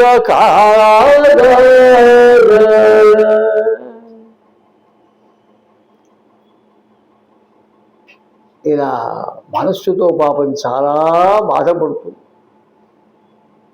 ఏమిట్రా భగవంతుడా అనుకుంటే రామచంద్రమూర్తి వారి యొక్క అనుగ్రహం కలిగి రాముడు గమనించాడు, అరే నా భక్తుడు పాపం చాలా అవస్థపడుతున్నాడు అని చెప్పేసి ఆయన యొక్క బుద్ధి మంచిగా పనిచేసేటట్లుగా, సక్రమంగా పనిచేసేటట్లుగా ఆయన అనుగ్రహించారన్నారు. ఇది ఒక రామాయణంలో చెప్పినటువంటి యొక్క మాట. బుద్ధియోగం దదౌ, మంచి అద్భుతమైనటువంటి యొక్క సద్బుద్ధిని కలగజేశారు. అందుకనే జ్ఞానం చాలా గొప్పదంటారు. జ్ఞానం కలిగినటువంటి వారు ఎప్పుడు కూడా అధైర్యపడరు. ఎన్నో అవస్థలు వస్తాయి, అవస్థల్ని మనం రమ్మంటామా? కష్టాలను మనం రమ్మంటామా? రమ్మంటే రావు కష్టాలు. సుఖం కూడా అంతే, రమ్మంటే రాదు. మనకి ఆ యోగం ఉంటే ఆ సుఖం వస్తుంది. జన్మాంతర సంస్కారం వల్ల, పూర్వజన్మలో పుణ్యం వల్లనే సుఖం వస్తుంది. ధర్మాచరణ కనుక చేయకపోయినట్లయితే సుఖం అనేటువంటిది ఎప్పుడూ రాదు. ధర్మాచరణ వల్ల పుణ్యము, పుణ్యం వల్ల సుఖం, అధర్మాచరణం వల్ల నరకము, అలాగే అనేక రకాల కష్టాలు ఇవన్నీ కూడా వస్తాయి. కాబట్టి ధర్మాన్ని వీలైనంత వరకు మనము ఆచరణ చేస్తూ ఉండాలి. ఉపకారం చెయ్యాలి, అపకారం అనేది తలపెట్టకూడదు. మనమెంతో అవతల వాడు కూడా అంతే. మనం మనిషిగా పుట్టాం, వాడు కూడా మనిషే కదా. మనకు ఇబ్బంది ఉంది, ఇలాంటి ఇబ్బందే వాడికి ఉంటుంది కదా. వాడిని బాధ పెడితే, వాడిని కష్టపెడితే అనేటువంటి యొక్క విషయము ప్రతి మానవుడు కూడా ఆలోచన చేయాలి. అదే జ్ఞానం అంటే. తనకు ఏదైనా ఆపద వచ్చింది, ఎవరో ఆదుకుంటారనుకోవడం కాదు. మన జ్ఞానమే మనని కాపాడుతుంది, మన జ్ఞానమే మనని ఆదుకుంటుంది. ఆ జ్ఞానం ఉన్నటువంటి వాడే ధైర్యంగా ఉంటాడు. జ్ఞానమే ధైర్యాన్ని ఇస్తుంది. ఆ ధైర్యం వల్లనే వాడు ముందుకు అడుగు వేయగలుగుతాడు. ముందుకు అడుగు వేస్తేనే మనం అనుకున్నటువంటి యొక్క పనులు సక్రమంగా, సజావుగా, అద్భుతంగా అవుతాయి. వాటన్నిటినీ సాధించగలుగుతాం. కాబట్టి దుఃఖపడకూడదు. అందుకనే అన్నారు స్వామి, అంతటి మహానుభావుడు ఆంజనేయ స్వామి వారే చివరికి నేను ప్రాణత్యాగం చేస్తా, ఏం చేయాలి అనేటువంటి పరిస్థితికి వచ్చారు. వచ్చి మళ్ళా ఆయన మహాజ్ఞాని కాబట్టి అనేక రకాలుగా మీమాంస ఇదే అదే, ఏది ఏది అడుగడుగున ప్రతి క్షణం ప్రతి నిమిషం కూడా అసలు ఆలోచన చెయ్యకుండా ముందుకి అడుగు వెయ్యదు ఆయన స్వామివారు. అది సుందరకాండలో ప్రధానమైనటువంటి యొక్క విషయం. అందువల్ల వినాశే బహవో దోషా జీవం భద్రాన్ని పశ్యతి. అద్భుతమైనటువంటి యొక్క మాట స్వామివారే చెప్పారు. వినాశే బహవో దోష, చనిపోతే ఏ ప్రయోజనమే ఉంది? అనేక రకాల దోషాలు దానివల్ల. ఆత్మహత్య మహాపాపం అన్నారు. ఆత్మహత్య చేసుకోకూడదు. శాస్త్ర నిషిద్ధమైనటువంటిది ఆత్మహత్య. ఇప్పుడు ప్రతి వాళ్ళు రోజు చూసేవాళ్ళేగా. ఎవరైనా చంపడం, లేదా వాళ్ళే చంపుకోవడం, విషం తాగటం, మంటల్లో పడటం, నదిలో దూకటం, ఇలాంటి పిచ్చి పిచ్చి వ్యవహారాలన్నీ కూడా చేస్తున్నారు. ఆత్మహత్య ఎంత మహాదోషం. ఎందుకంటే ఆత్మహత్య చేసుకున్నప్పుడు ఏమవుతుందంటే వాడు వెళ్ళవలసినటువంటి యొక్క చోటుకి వెళ్ళడు. సరే, పుణ్యం చేసుకుంటే స్వర్గానికి వెళ్తాడు, పాపం చేస్తే నరకానికి వెళ్తాడనే మాట ఉన్నప్పటికీ కూడా ఈ శరీరంలో ఉండేటువంటి యొక్క జీవుణ్ణి ప్రాణత్యాగం అయిపోయిన తర్వాత ఒక సూక్ష్మ శరీరం అనేటువంటిది ఉంటుంది. ఈ సూక్ష్మ శరీరంలో జీవుణ్ణి తీసుకొని పెడతా. శరీరం ఇక్కడే వదిలిపెడతాడు కదా. శరీరము ఇక్కడే తల్లి గర్భంలో పెరుగుతుంది, ఇక్కడే పుడతాడు, ఈ భూమి మీదనే పోతాడు. ఈ శరీరం ఇక్కడే వదిలిపెడుతుంది, ఆ జీవుడు వదిలిపెడతాడు. తల్లి నవమాసాలు మోస్తుంది కదండి. శరీరం అంతా ఇక్కడే తయారవుతుంది గర్భంలో. ప్రాణము ఎక్కడి నుంచో వస్తుంది జీవుడు. ఆ జీవుడు ఎక్కడి నుంచి వస్తాడో తల్లికి తెలియదు. తల్లికే తెలియకపోతే ఇంకెవరికి తెలుస్తుంది? ఎవరికి తెలియదు. ఇక్కడి నుంచి వస్తాడు. సహస్రారం అంటారు దీన్ని. అందుకనే మాడంటారు, గుంట పడుతుంది. అక్కడి నుంచి ప్రవేశిస్తాట జీవుడు. పోయేటప్పుడు కూడా ఇక్కడి నుంచి పోవాలి, అది పోదు. అక్కడి నుంచి పోతే మోక్షం. అది మహాయోగులకి మహాభక్తులకి జరుగుతుంది. అలా సాధారణంగా నోట్లోంచే పోతుందంట. కళ్ళల్లోంచి పోతే మంచిది. మా తాతగారికి కళ్ళల్లోంచి పోయిందన్నారు సూర్యోపాసకులు ఆయన. మా తాతగారు వేదపండితుడు, మహానుభావుడు ఆయన. చాలా దుర్మార్గులకి నీచులకి కింది నుంచి పోతుంది. అది చాలా తప్పు. అలా పోకూడదు. వాడు ఎంతో దరిద్రుడు, దుర్మార్గుడు, దుష్టుడు అయితే కానీ అలా పోదు. సహజంగా నోట్లోంచే పోతుందని అందరికీ తెలిసిన విషయం. కాబట్టి ఇక్కడ అందువల్ల ఈ ప్రాణములు పోయిన తర్వాత ఆ జీవుణ్ణి ఒక శరీరంలో పెట్టి తీసుకెళ్తారు. ఇప్పుడు అంటే ఆయుర్దాయం తీరిన తర్వాత మధ్యలో వీడు పోయినాడనుకోండి, ఆత్మహత్య చేసుకొని, ఆ శరీరము ఆ సమయంలో వస్తుంది తప్ప ఆయుర్దాయం ఎంతవరకు అయితే ఉందో అంతవరకు ఆ శరీరము ఉంటుంది.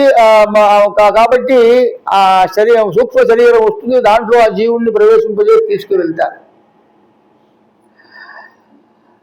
మధ్యలో వీడు పోయినాడనుకోండి, మరి ఈ శరీరం ఆ సూక్ష్మ శరీరం ఎలా వస్తుంది? రాదు. ఏ చెట్టుకో పుట్టకో ఎక్కడో ఉండి ఏదో ఇబ్బంది పడుతూ ఉంటాడు. అందువల్ల ఆత్మహత్య తెలియక చాలామంది అజ్ఞానంతో అవివేకంతో షార్ట్ టెంపర్ అంటారే, ఆవేశం, అనవసరమైనటువంటి చిన్న చిన్న విషయాలకి ఆ విషయాలు ఆలోచిస్తే మనకు చాలా నవ్వొస్తుంది. కాఫీ ఇవ్వలేదని, టీ ఇవ్వలేదని, నాకు నీళ్లు పెట్టలేదని, చీర ఇదే అర్థం ఉందా? అసలు ఏదైనా ఎంత అజ్ఞానంలో ఉన్నారు? అలా ఉండకూడదు. అందుకనే ఏమంటున్నారు స్వామివారు, జీవను భద్రాణి పశ్యతి. తాత్కాలికమైనటువంటి యొక్క బాధల్ని చూచి బెంబేరెత్తిపోయి బాధపడి ప్రాణత్యాగం చేసుకోవడం చాలా తప్పు. బ్రతికి ఉన్నట్లయితే భద్రాణి పశ్యతి. భద్రం అంటే శుభములు, శుభాలను చూస్తాడు. వాడికి అంతా మంచే జరుగుతుంది. ఆ క్షణకాలం పాడు ఓపికతో ఉంటే చాలు, ధైర్యంగా జ్ఞానంగా ఉంటే చాలు. తర్వాత మళ్ళా ఎంతో కలిసి వస్తుంది. వీడికే ఆలోచన కలుగుతుంది, ఎవడో ఏదో చెప్తాడు. ఆ రకంగా వాడు మొత్తానికి స్థిమితం చిక్కుకొని చక్కగా జీవించడానికి తగినటువంటి యొక్క మార్గమంతా కూడా వాడికి ఏర్పడుతుంది. ఎవరో వస్తారు మిత్రులు, వాళ్ళు వీళ్ళు వచ్చి ఏదో మంచి మాటలు చెప్తారు, అవి వాడికి చెవికి ఎక్కుతాయి. ఈ రకంగా నడవయ్యాను, అధైర్యపడవద్దు, బాధపడవద్దు, మేమందరం మీకున్నాము, లేకపోతే ఏదో ఒక విషయం చెబుతాము, ఆ రకంగా నువ్వు జీవిద్దు అని ఇలాగా అవి ఏవో మాటలు చెబుతారు. చెప్పినప్పుడు వాడికి కూడా బాగుందని చెప్పి అనిపిస్తుంది. వాడు మంచిగానే ఉంటాడు, బాగా అభివృద్ధిలోకి వస్తాడు, బాగా జీవిస్తాడు. మరి క్షణికావేశము. అందుకనే తెలిసిన వాళ్ళు అలాంటి వాడు ఎవరైనా చేస్తుంటే వాడిని నివారించాలి. ఆ చేసేటువంటి యొక్క ఘటన నుంచి తప్పించాలి. తప్పించిన వాడు కూడా గొప్పవాడే. వాడి ప్రాణభిక్ష పెట్టిన వాడు అవుతాడు. అది మహాపుణ్యం కదా. ఇలాంటివి ఎన్నో చెప్పారు. కాబట్టి తస్మాత్ ప్రాణం ధరిష్యామి ధ్రువో జీవిత సంగమ కాగా. అందువల్ల ఆంజనేయ స్వామి గారు అంటున్నారు, కాబట్టి బతుకుంటే బహుసాగైనా తినచ్చనేది ఒక సామెత కూడా ఉంది మనకి లోకంలో. ఇట్లాగా నేను చనిపోను అని అనుకున్నారు స్వామి గారు. చనిపోవడం ఎందుకు? అలా ఎదుగుతా, బలం ఉంది, నాకు శక్తి బాగా ఉంది, పరాక్రమం ఉంది, మళ్ళీ ఎదుగుతా, ఇంతగా గొప్పమణి ఉంది అని మళ్ళీ అనుకున్నారు. అంటే ఇలా ఎవరనుకుంటారు? ఇలాగా బాగా జ్ఞానం కలిగినటువంటి వాడు ఒక క్షణము బాధపడినప్పటికీ కూడా ఆ బాధ నుంచి విముక్తులయ్యి జ్ఞానంతో ఆలోచించినప్పుడు వాడికి ఏదైనా ఒక ఉపాయం అనేది తోస్తుంది, మళ్ళీ ధైర్యంగా ఉండగలుగుతాడు. అలా అంటే దీనివల్ల ప్రపంచంలో అందరికీ ఈ విషయం చెప్పినట్లు అర్థము. వాల్మీకి మహర్షి రచించిన కావ్యం కదా ఇది, రామాయణం. సరే, ఇలా అనుకొని ఆ ప్రాణత్యాగం నుంచి విరమించారు. మళ్ళీ ఆలోచన చేశారు, సరే నేనెందుకు పోవాలి, అది నాకేం పని, రావణం వావధిష్యామి దశగ్రీవం మహాబలం కామవస్తు వృతాశీత పత్యాచీర్ణం భవిష్యతి అనుకున్నారు. నేను పోక్కర్లా, దుర్మార్గుడైనటువంటి యొక్క ఆ రావణుడు మా రామచంద్ర ప్రభు వారి యొక్క ఇల్లాలుని ఎవరూ లేకుండా చూసి ఎత్తుకు వచ్చాడు ఇక్కడికి, లంకా నగరానికి. అందువల్ల దానికి ప్రతిగా నేను మళ్ళా వాడు ఇలాంటి యొక్క అన్యాయం చేశాడు కాబట్టి, అధర్మం చేశాడు కాబట్టి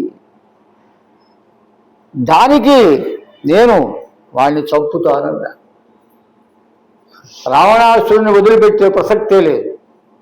వాడు ఎంత గొప్ప బలవంతుడైనా కాదు. అందుకని దశగ్రీవం అన్నాను. దశగ్రీవుడు అంటే 10 తలకాయలు గలవాడు. వాడికి 10 శిరస్సులుందని 1000 శిరస్సులుందని లెక్కే లేదన్నాడు. అంతటి బలవంతుడు ఆంజనేయ స్వామి గారు. సాక్షాత్ రుద్రుడు కదా ఆయన. ఏకాదశ రుద్రావతారం ఆంజనేయ స్వామి గారు అని ఈ రకంగా అనుకున్నారు. అనుకుని అంటే ఆవేశం వచ్చింది, కోపం వచ్చింది. ఇంత పని చేస్తాడా, మా రామచంద్ర ప్రభువుకి ఇంతటి అపకారం చేస్తాడా, ఆ సీతమ్మ వారిని తీసుకొస్తాడా అని ఆ కోపము, బాధ ఇవన్నీ కలిపి ఈ రకంగా మాట్లాడారు. ధ్యానశోకపరీతత్వ చింతజామాసవానరగ అశోక బన్నికా చేజం దృశ్యతే యా మహాద్రుమగా ఇమాం అధిగమిష్యామి నహీయం విచితమయాగా వసూన్ రుద్రాన్ తదాదిత్యానశ్వినౌ మరుతోపి చాగా నమస్కృత్వా గమిష్యామి రక్షసాం శోకవర్ధనకాగా. ఇవంతా ఒకసారి మనస్సులో ఇటు అటు అటు ఇటు ఇటు అటు అన్ని రకాలుగా ఆలోచన చేసి ఒక్కసారి ధ్యానంలోకి వెళ్ళిపోయినారు. ఇదంతా కాదు అంటే ఆ అల్లకల్లోలం అయిపోయింది కదా హృదయం అంతా కూడా. ఆలోచించి ఆలోచించి పాపం బాధపడి ప్రశాంతత చిక్కడం కోసము ఒక్కసారి ధ్యానంలోకి వెళ్ళిపోయి కళ్ళు మూసుకున్నారు స్వామివారు. కళ్ళు తెరిచారు. కళ్ళు మూసుకొని కాసేపు ధ్యానం చేసి కళ్ళు తెరిచారు. కళ్ళు తెరిచేటప్పటికే అక్కడ దూరంగా అశోకవనం కనిపించింది ఆయనకి. చూశారా? అంటే రామచంద్ర ప్రభు వారి యొక్క అనుగ్రహము కలిగి, అరే ఇదేదో ఉందే, మొత్తం లంకంతా వెతికాను ఎక్కడా కనపడట్లేదని అనుకుంటున్నా నేను. అమ్మవారు ఈ అశోకవనం ఏదో ఉన్నట్టుంది, ఇక్కడ నేను వెతకలేదు కదా. ఓ ఇక్కడ ఏదైనా బహుశా అమ్మవారు ఏదైనా ఉండొచ్చేమో, ఇది కూడా వెతుకుదాం. ఇది మాత్రం వదిలిపెట్టడం ఎందుకు, ఏమో చెప్పలేం కదా, దొరకొచ్చు కదా అమ్మవారు అని మళ్ళా అలా అనుకుని ఒకసారి వసువులని, రుద్రులని, ఆదిత్యులని, అశ్వినీ దేవతల్ని, మరుద్గణాలని అందరికీ మనస్సులో ధ్యానం చేసి వాళ్ళందరికీ నమస్కారం చేశాడు. నమోస్తు రామాయ సలక్ష్మణాయ దేవ్యై చ తస్యై జనకాత్మజాయై నమోస్తు రుద్రేంద్రజమానిలేభ్యో నమోస్తు చంద్రార్కమరుద్గణేభ్యకాగా. ఇప్పటిదాకా అతను వెతకడమే వెతుకుతున్నాడు తప్ప ఎవరిని ఇంతవరకు మనస్సులో ధ్యానం అనేది సరిగ్గా చేయలేకపోయినాడు ఆయన. ఎందుకంటే ఆ కంగారు కదా, అమ్మవారిని వెతకడంలోనే ఉన్నారు ఆయన. అమ్మవారు కనపడుతుందేమో కనపడుతుందేమో కనపడుతుందేమో తన ప్రయత్నం అంతా చేశారు. ఎక్కడా అమ్మవారు ఆయనకు దొరకలేదు కదా. అందువల్ల ఇప్పుడు రామచంద్ర ప్రభువు వారికి ఒక్కసారి రామా రామచంద్ర మహానుభావ అని నమస్కారం చేసి నమోస్తు రామాయ అన్నారు. సలక్ష్మణాయ లక్ష్మణుడితో కూడిన రామచంద్ర ప్రభువుకి నమస్కారం అన్నారు. ఇదే ఇద్దరికి రామలక్ష్మణుడికి. తర్వాత అమ్మవారు దేవ్యై చ తస్యై జనకాత్మజాయై, మా తల్లి జానకమ్మా నీకోసమే వచ్చా తల్లి, నిన్నే వెతుకుతున్నాను, నీ జాడ నాకు ఇంతవరకు కనిపించలే, నువ్వు అనుగ్రహించాలి, నన్ను నువ్వు కనపడాలి, నాకు నీ అనుగ్రహం లేకపోతే నాకు నువ్వు కనపడవు, మా కనపడేట్టు చేయి తల్లి, నీకోసం నేను వచ్చా అని మనస్సులో భావన చేసి దేవేజ తస్యై జనకాత్మజాయి అమ్మవారికి నమస్కారం చేశారు. రుద్రుడికి నమస్కారం చేశారు. ఆయన రుద్రుడే అయినప్పుడు కూడా మూల రుద్రుడు ఉన్నాడు కదా, ఆయనకి నమస్కారం చేశారు. ఇంద్రుడికి నమస్కారం, యముడికి తన తండ్రి వాయుదేవుడికి, సూర్యచంద్రులకి అందరికీ కూడా ఒక్కసారి నమస్కారం చేశారు. ఒకసారి బయలుదేరేటప్పుడు నమస్కారం చేశారు. ససూర్యాయ మహేంద్రాయ పవనాయ స్వయంభువే అని మహేంద్ర పర్వతం మీద నుంచి బయలుదేరేటప్పుడు సూర్యుడికి, ఇంద్రుడికి, వాయుదేవుడికి నమస్కారం చేశారు. మళ్ళా ఇప్పుడు నమస్కారం చేస్తున్నారు. అందరికీ నమస్కారం చేశారు.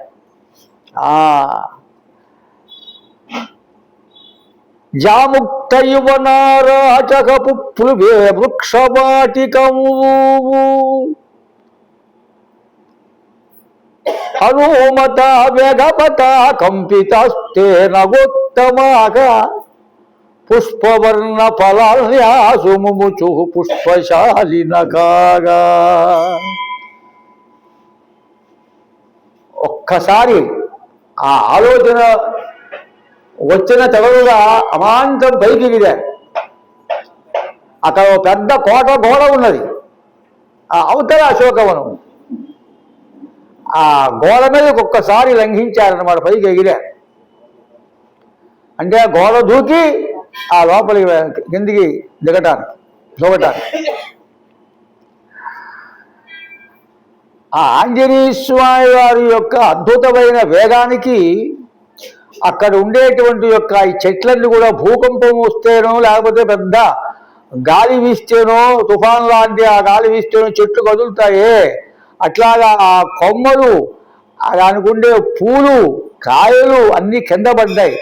ఆ పూలన్నీ రాలిపోయి స్వామివారి మీద పుష్పవర్షం కురిపించిన అంటే స్వామివారు వచ్చారు, మనం ఆయన్ని పూజించాలి అని అనుకున్నట్లుగా ఆ చెట్లన్నీ కూడా పూలవర్షం కురిపించాయన్నారు ఆంజనేయ స్వామి వారి మీద. జయ వీర హనుమానికి.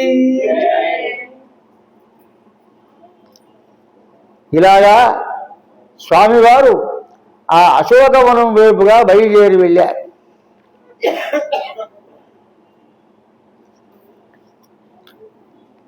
అనేక రకాల పక్షులు ఉన్నాయి ఆ అశోకవనంలో, ఎన్నో మృగాలు ఉన్నాయి, అనేక వేల చెట్లు పూలు పూసి కాయలు కాసి ఆ కాయల యొక్క బరువుకి ఆ కొమ్మలన్నీ కూడా కిందికి వంగి ఆ భూమికి తాకుతున్నాయి. అదంతా కూడా చూస్తూ వెళ్తున్నారు. అనేక రకాల ఒక పెద్ద ఉద్యానవనం అది. అశోకవనం అంటే పెద్ద ఉద్యానవనం అన్నమాట. అలాంటి ఉద్యానవనం స్వర్గలోకంలో కూడా లేదు. అంత అద్భుతంగా సౌందర్యంగా ఉంటుంది. అక్కడ తివాచీలన్నీ కూడా పరిచి ఉన్నాయి. కొన్ని చోట్లలో కూర్చోటానికి దిమ్మలు కట్టారు, కూర్చోటానికి ఆసనాలన్నీ కట్టారు. అవన్నీ బంగారంతో తాపడం చేయబడ్డాయి, మణిమాణిక్యాదులతో పొదగబడ్డాయి. కూర్చోటానికి ఉన్నాయి అవన్నీ కూడా. అలాగే అక్కడ దిగుడు బావులు ఉన్నాయి, పెద్ద పెద్ద సరస్సులు ఉన్నాయి. ఆ సరస్సులో దిగటానికి మెట్లున్నాయి. ఆ మెట్ల మీదంతా కూడా బంగారము నవరత్నాలతో పొదగబడినటువంటి యొక్క మెట్లే తప్ప అక్కడ మట్టి నేల అనేది ఎక్కడ కనబడేట్టుగా అక్కడ లేదు. అంత అద్భుతంగా రావణాసురుడు తయారు చేశాడు ఆ యొక్క అశోకవనాన్ని. మణిభూములు అంటారట వాళ్ళు. అక్కడ మణులు ఉంటాయి, మెరుస్తూ ఉంటాయి భూమి మీదనే. అలాంటి భూములన్నీ కూడా తిరుగుతున్నారు. కాంచన భూములు ఉన్నాయి, అంటే బంగారం భూములు. కాంచన భూములు అంటే బంగారం భూములు, అదంతా బంగారమే. మన మన మన వాళ్ళు ఎవరైనా అక్కడికి పోతే మరి ఏం జరిగేది, ఏం చేసేవాళ్ళు అసలు తవ్వుకొని తీసుకెళ్ళి ఉంటారు బహుశా. అట్లాంటి తోటికి వెళ్ళి ఉంటే కనుక వెంటనే ఆ బంగారం అవన్నీ కూడా ముసుగొప్పుకొని ఆ మడులు మాణిక్యాలు అన్నీ పెద్ద సంచి బస్తాలు తీసుకెళ్ళి అదంతా తీసుకెళ్ళిపోయి ఉంటారు. ఆంజనేయ స్వామి గారు అదంతా చూచి ఆశ్చర్యపోతున్నారు, ఆనందిస్తున్నారు. పుష్పించినటువంటి యొక్క అశోక వృక్ష ఇదంతా కూడా చూస్తున్నారు. ఇంకా కొన్ని చోట్ల అరువులు కట్టబడ్డాయి ఆ ఉద్యానవనంలో, అశోకవనంలో. ముక్తాహ ప్రమాణసిగతాహ, ఇసుకతో తయారు చేసినటువంటివి కొన్ని ఉన్నాయి. ముత్యాలు, ప్రమాణములు అంటే పగడాలతో, ముత్యాలతో, స్ఫటికాలతో బాగా అక్కడ తాపడం చేయబడినటువంటి యొక్క అరుగులు ఉన్నాయి కూర్చోటానికి. ఎక్కడైనా ఉందా ఇట్లాగా? నేను కోటీశ్వరుడిని విరవీగుతున్నా, కోటీశ్వరుడు ఇవన్నీ చేస్తాడా? ఎంత కోటీశ్వరుడు రావణాసురుడు! మామూలుగా ప్రపంచంలో ఏ లోకాలలో కూడా ఇంతటి ఐశ్వర్యం ఎక్కడా లేదు. రావణాసురుడికి ఉన్న ఐశ్వర్యం అది అమితమైనటువంటిది, అంతులేనటువంటి యొక్క ఐశ్వర్యం.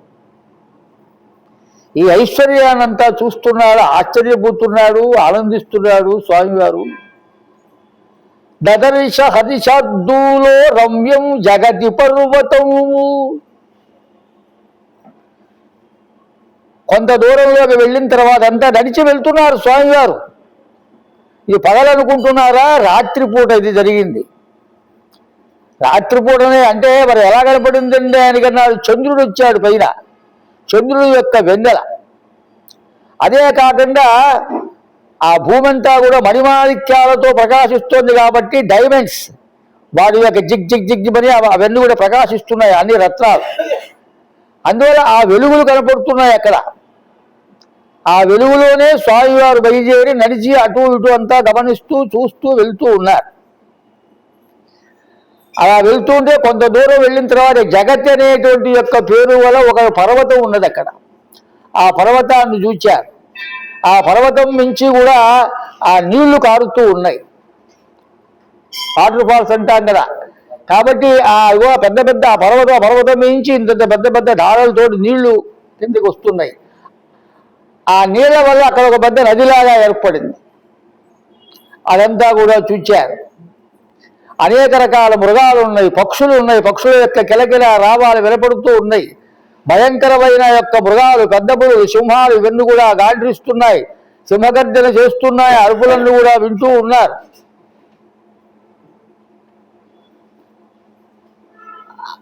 తర్వాత ఆ బంగారం కింద మెరుస్తూ ఉన్నది కదండి, భూమి మీద తాపడం చేసినటువంటి యొక్క బంగారం.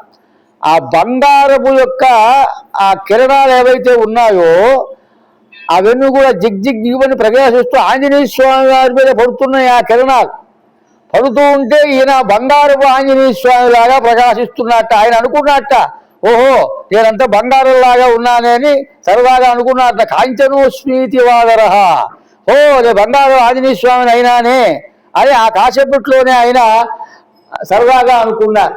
పోనీ ఇంత బాధ, ఇంత వ్యవహారం చూడు అయినప్పటికీ కూడా మళ్ళా దాంట్లో ఇలా అనేక రకాలుగా అనుకుంటూ కింకిణీ శతనిర్ఘోషాం దృష్ట్వా విశ్వయమాగమతు కాంచనీం శుంశుభామేకాం తదర్శ హరియూధపః.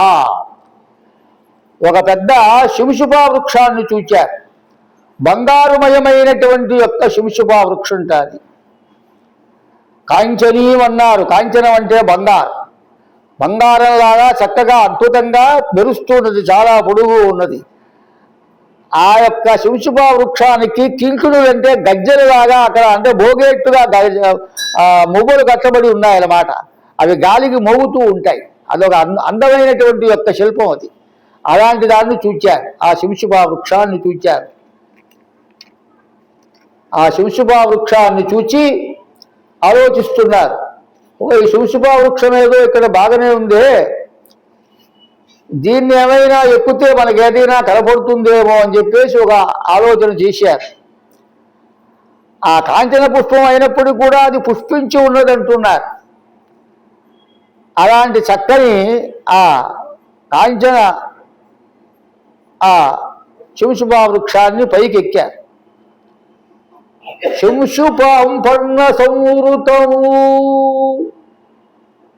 వెడల్పాటైనటువంటి యొక్క ఆకులతో కూడి ఉండేటువంటి యొక్క ఆ శుంశుభా వృక్షాన్ని ఎక్కి ఇతో ద్రక్ష్యామి వైదేకిం రామదర్శన లాలసాము యది జీవతి సాదేవి తారాతి పరివాననాగ.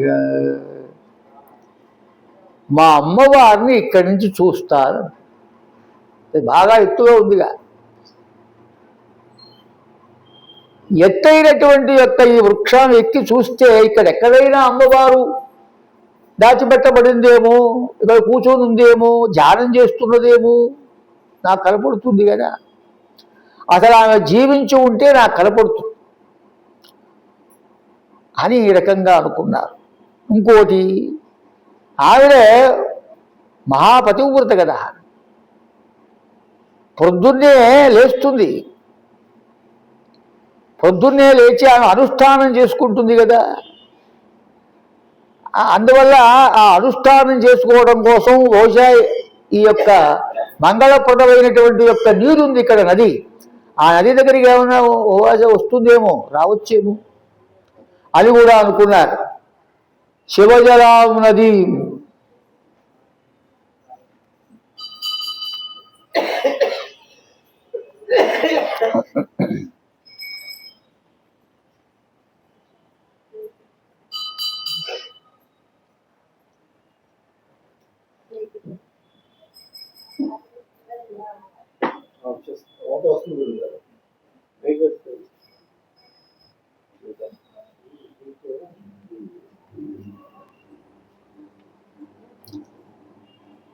సా అవశ్యమిమాం శుభజలాం నదీం.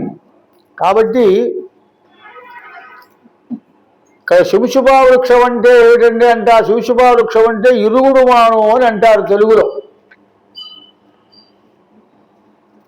సంధ్యాకాలమనాశ్యామ ధ్రువమేష్యతి జానకి. సంధ్యావందనాన్ని చేసుకోవడం కోసం, సంధ్యావందనం అంటే సంధ్యాకాలంలో చేసేటువంటి యొక్క వందనం అంటే నమస్కారం అని అర్థం.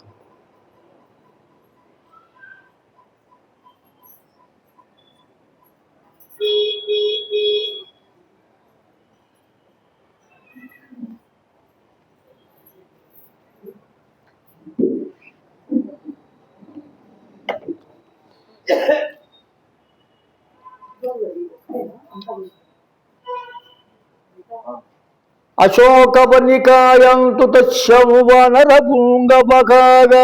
అది ఇక్కడ పెట్టండి, 5 సరిపోతుంది. అశోకవనికాయంతు తస్యం వానరపుంగమః సదదర్శాపి దూరస్థం చైత్య ప్రాసాదముచ్ఛ్రితం మధ్యే తంభవస్త్రేణ స్థితం కైలాస పాండురం తతో మలిన సంవీతం రక్షసీభిః సమావృతం ఉపవాస పృషం ధీరాం నిశ్వసంతి పునః పునఃకాగా అని ఈ రకంగా ఆ శివశుభా వృక్షాన్ని ఎక్కి ఇలా అనుకున్నారు.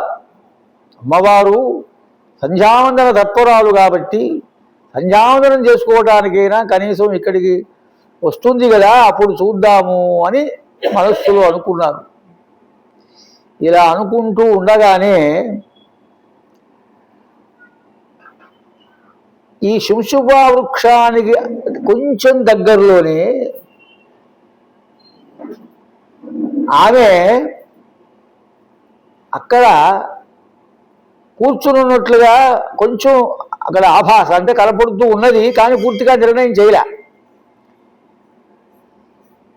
అక్కడ ఒక పెద్ద భవనం ఉన్నది, పెద్ద మేడ, బాగా ఎత్తుగా ఉంది. అది 1000 స్తంభాలతో కూడి ఉన్నది.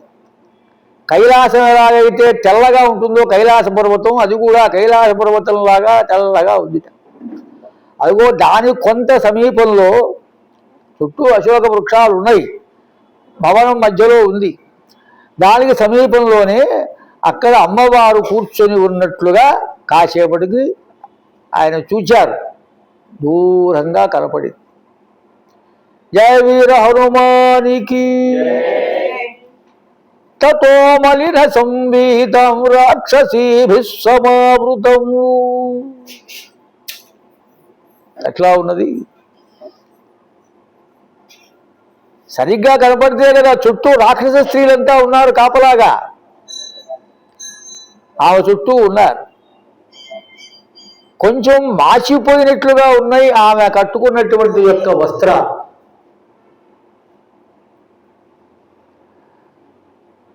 ఉపవాసాలతో చిక్కిపోయి ఉన్నది, దీనంగా ఉన్నది, అంటే బాధపడుతూ ఉన్నది. ఏం చెయ్యాలో తోచకుండా దిగులుగా మాటి మాటికి నిట్టూర్పులు విడుస్తూ అమ్మవారు ఉన్నది. ఎట్లా ఉందిట వర్ణిస్తున్నారు. వాల్మీకి మహర్షి దదర్శ శుక్లపక్షాలు చంద్రరేఖామివామల.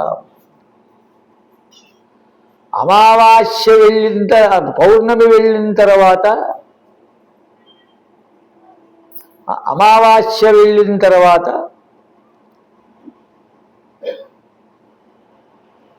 శుద్ధ పాడ్యమి రోజున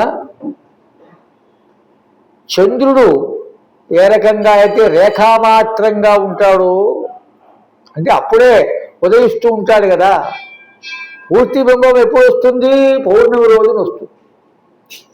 కాబట్టి శుక్లపక్షాలు అంటే అమావాస్య వెళ్ళిన తర్వాత పాడ్యమి రోజున శుక్లపక్ష చంద్రుడు అంటారు. చంద్రరేఖ ఎలా ఉంటుందో అది అలా ఉందిట అమ్మవారు. అంటే ఏంటి? తేజోవిహీనంగా ఏదో కొంచెమే ఆ తేజస్సు లాగా కనపడుతూ ఉన్నది ముఖం మీద, అంతే తప్ప పూర్తిగా అమ్మవారి యొక్క తేజస్సు కనపడలేదు. ఎట్లా ఉంటుంది? రామవియోగంతో బాధపడుతుంది. అప్పటికే 10 నెలలు అయింది వచ్చి తీసుకొచ్చి రావణాసురుడు. నిద్రాహారాలు లేవు, చాలా బాధపడుతూ ఉన్నది. అంగారక గ్రహం చేత పీడింపబడేటువంటి యొక్క రోహిణీదేవిలాగా ఉన్నదిట. తన వాళ్ళంటూ ఎవరు లేరు, పలకరించేవారు లేరు. అమ్మా నీకు ఇంత కష్టం వచ్చిందా అని చెప్పి అనేవారు లేరు. అమ్మాయికి తినమ్మా అని చెప్పి తీసుకొచ్చి పెట్టేవారు లేరు. తన వాళ్ళంటూ ఎక్కడా కనపడరు. కనపడేదంతా ఎప్పుడు నల్లగా భయంకరమైన ఆకారాలతో కూడినటువంటి యొక్క రాక్షస స్త్రీలు. వాళ్ళు తప్ప ఇంకెవరూ అక్కడ కనపడటల్లా. ఆమె యొక్క జుట్టు అంటే ఆ వెంట్రుకలు ఇలాగ పొడుగ్గా ఉన్నాయి. ఎట్లా ఉందిట? నాగసర్పంలాగా ఉందిట. నల్ల కోడె త్రాచులాగా ఉన్నాయి ఆ వెంట్రుకలు. పెరుగుదల మీది వరకు కూడా వచ్చి ఉన్నాయి అవి. ఏ అమ్నాయాం అయోగేన విద్యాం ప్రసిద్ధిలాభివ. ఎంత ఉపమానాలు ఇస్తారు స్వామివారు వాల్మీకి మహర్షి. వేద విద్య చదువుకున్న తర్వాత దాన్ని గనక ఆమ్నాయం లేకపోతే, అంటే మళ్ళా పురస్కరణ చేయకపోతే వారి యొక్క ఆ వేద విద్య, ఆ వేదం చదువుకున్న వారి యొక్క విద్య ఎలాగైతే సరిగ్గా వచ్చి రాకుండా కొంచెం వచ్చి కొంచెం మర్చిపోయి ఏ రకంగా అయితే ఉంటుందో, అమ్మవారు తేజోవంతురాలైనప్పుడు కూడా కొంత తేజస్సుతో కొంచెం ఉండి కొంచెం లేక ఈ రకంగా ఉన్నది అని చెప్పి వర్ణించారు. ఇలాగా అనేక విధాలుగా ఆ అమ్మవారు తేజోవిహీనంగా ఉన్నదని చెప్పి అనుకుంటూ స్వామివారు దుఃఖంతో కూడి ఉన్నటువంటి యొక్క సీతమ్మ వారిని చూస్తూ బాధపడుతున్నారు. ఈమె మా అమ్మవారు, వేరే ఆమె ఇక్కడ ఎవరూ లేరు అని అనుకుంటూ తర్కజామాస సీతేతి కారణైః ఉపపాదిభిః క్రియమాణా తదా తేనాగా రక్షసా కామరూపిణాగా యథా రూపాకి దృష్టా వై తథా రూపేయ బంధనాగా పీతం కనక పట్టాభం స్వస్థం తద్వసనం శుభం.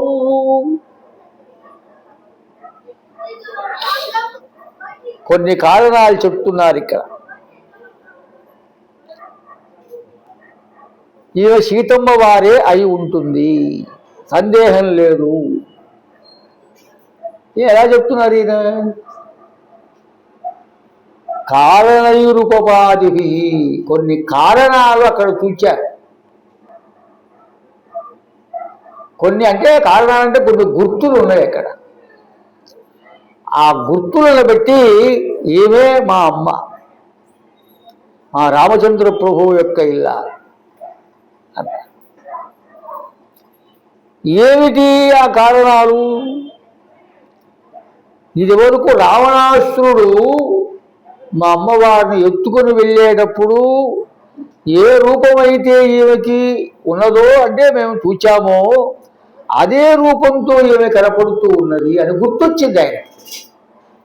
ఆమెను దూరంగా చూచేటప్పటికే ఆ స్ఫురణకు వచ్చేసిందన్నమాట. ఓహో, రావణాసురుడు తీసుకెళ్తుంటే రామా లక్ష్మణాన్ని పెద్దగా అరుస్తూ పాపం ఆవిడ బాధపడుతూ ఏడుస్తూ వెళ్ళింది కదా. ఆ రూపాన్ని వీళ్ళు అప్పుడు చూచారు. ఆభరణాలన్నీ ఒలిచి కింద వేసింది కదండి. అప్పుడు ఆవిడ యొక్క ఆ చీర చెంగును చించి దాంట్లో మూటగట్టి కిందకి వదిలింది. అప్పుడు వీళ్ళు పట్టుకున్నారు. ఆంజనేయ స్వామి ఇంకా వేరే వానర వీరులంతా కూడా ఉన్నారు. అదే రామచంద్రమూర్తికి చూపించారు. కిష్కింధకాండలో జరిగిన విషయం అది. అప్పుడు స్వామివారు చూచారు. ఓ, అదే రూపము ఈమెకున్నది. అదొకటే కాదండి, పీతం కలకపట్టాహం షష్టం తద్వసనం శుభం. ఆమె కట్టుకున్నటువంటి యొక్క పచ్చని చీర బంగారపు జరి అంచుతో కూడి ఉన్నటువంటిది పట్టు చీర. అది కొంత చెంచబడి ఉన్నది. అంటే ఏంటి, దాన్ని చించేసి ఆ మూట కట్టేసి ఆభరణాలు వదిలింది అనమాట. అక్కడ కొంచెం చినినట్టుగా కనపడుతుంది ఆయన దూరం నుంచి. చూడ ఎంత పసిగట్టారు స్వామివారు. తస్యోత్తరీయస్య సమం ఉత్తరీయ విబంధ్రువం. అప్పుడు ఏ ఒక్క పౌడి చెంగోది ఏదైతే ఉందో అలాంటిదే ఇప్పుడు ఇక్కడ కూడా మాకు కనపడుతోంది అని అనుకుంటున్నాను. వైదేహ్యాయాని చాంగేషు రామోన్వకీర్తయతు.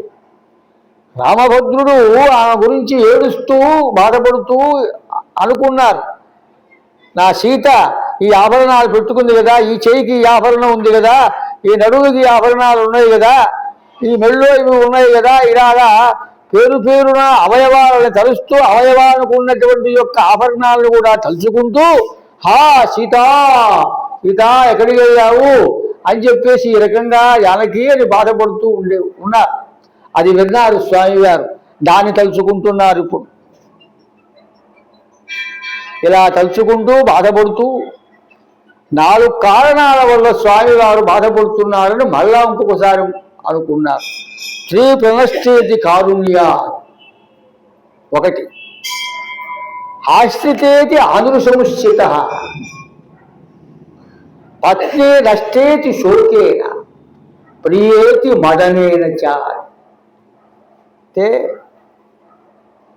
మొట్టమొదటి బాధ దేనికిట? స్త్రీ ప్రణశ్చేతి. ఆమె స్త్రీ, నేను పురుషుణ్ణి, పెద్దగా గొప్ప బలబలాక్రమాలు నాకున్నాయని చెప్పి అనుకునేవాడు. ఒక దేశానికి రాజుగా ఉన్నటువంటి వాడిని, క్షత్రియుడిని. అలాంటి నేను రక్షించలేకపోయినాని. స్త్రీని రక్షించకపోతే ఇంకేం ప్రయోజనం అని మొట్టమొదలుగా అందుకు బాధపడ్డారట. స్త్రీని కూడా నేను రక్షించలేకపోయినానా అని బాధపడ్డా. రెండవ బాధ దేనికిట? ఆశ్రితేతి దయ. నన్ను ఆశ్రయించి వచ్చింది అంటే నేనున్నాను కదా అని ఉద్దేశం. మా భర్త ఉన్నాడు, ధనుర్విద్యా పారంగతుడు, సర్వసమర్థుడు, సర్వశత్రు సంహారకుడు, అద్భుతమైన వాడు. ఆ రోజు వివాహ సమయంలో అక్కడ మిథిలా నగరంలో ఎవడు ఎక్కుపెట్టలేకపోతే ఆ శివధనుస్సును ఆయనే కదా ఎక్కుపెట్టాడు, తుంచాడు. అప్పుడే కదా వివాహం అయింది, స్వయంవరం, సీతా స్వయంవరం. అంతటి మొదలాడు కదా. అలాంటి నా భర్త అరణ్యానికి వెళ్తుంటే ఆయన తప్పనిసరిగా రక్షిస్తాడు. ఆయన వెళ్తుంటే నాకేం భయం? వద్దన్నాడు ఈయన.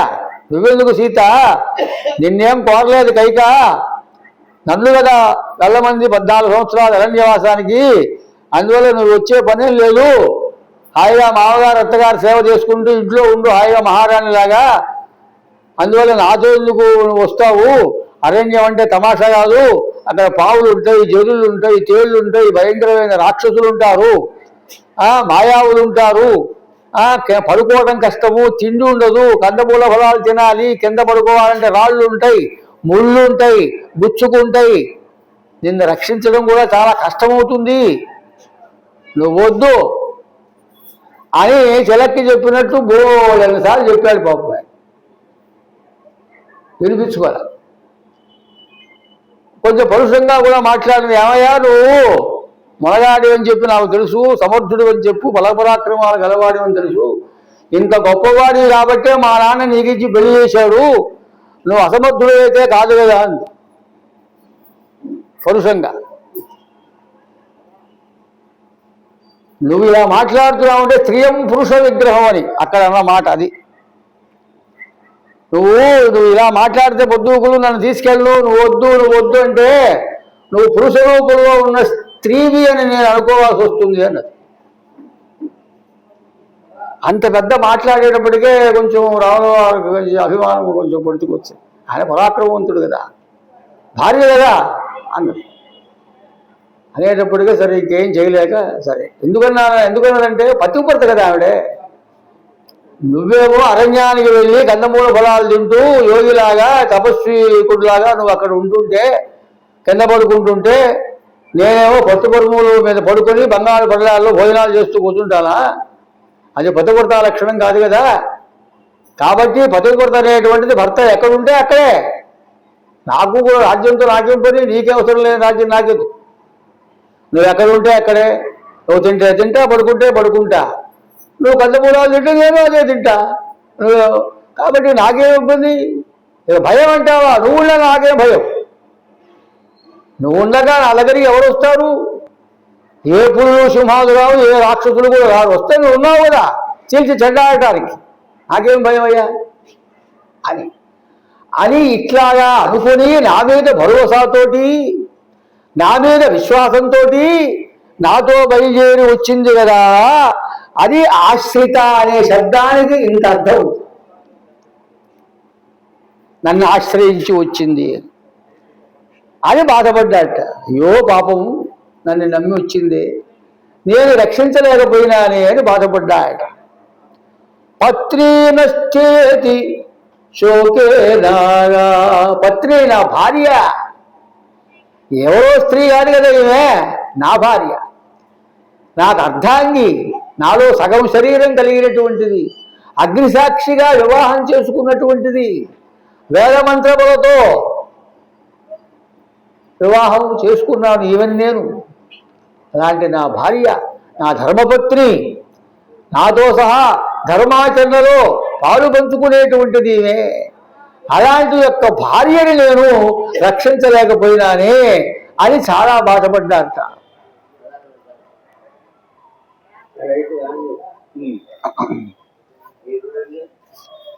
ఇది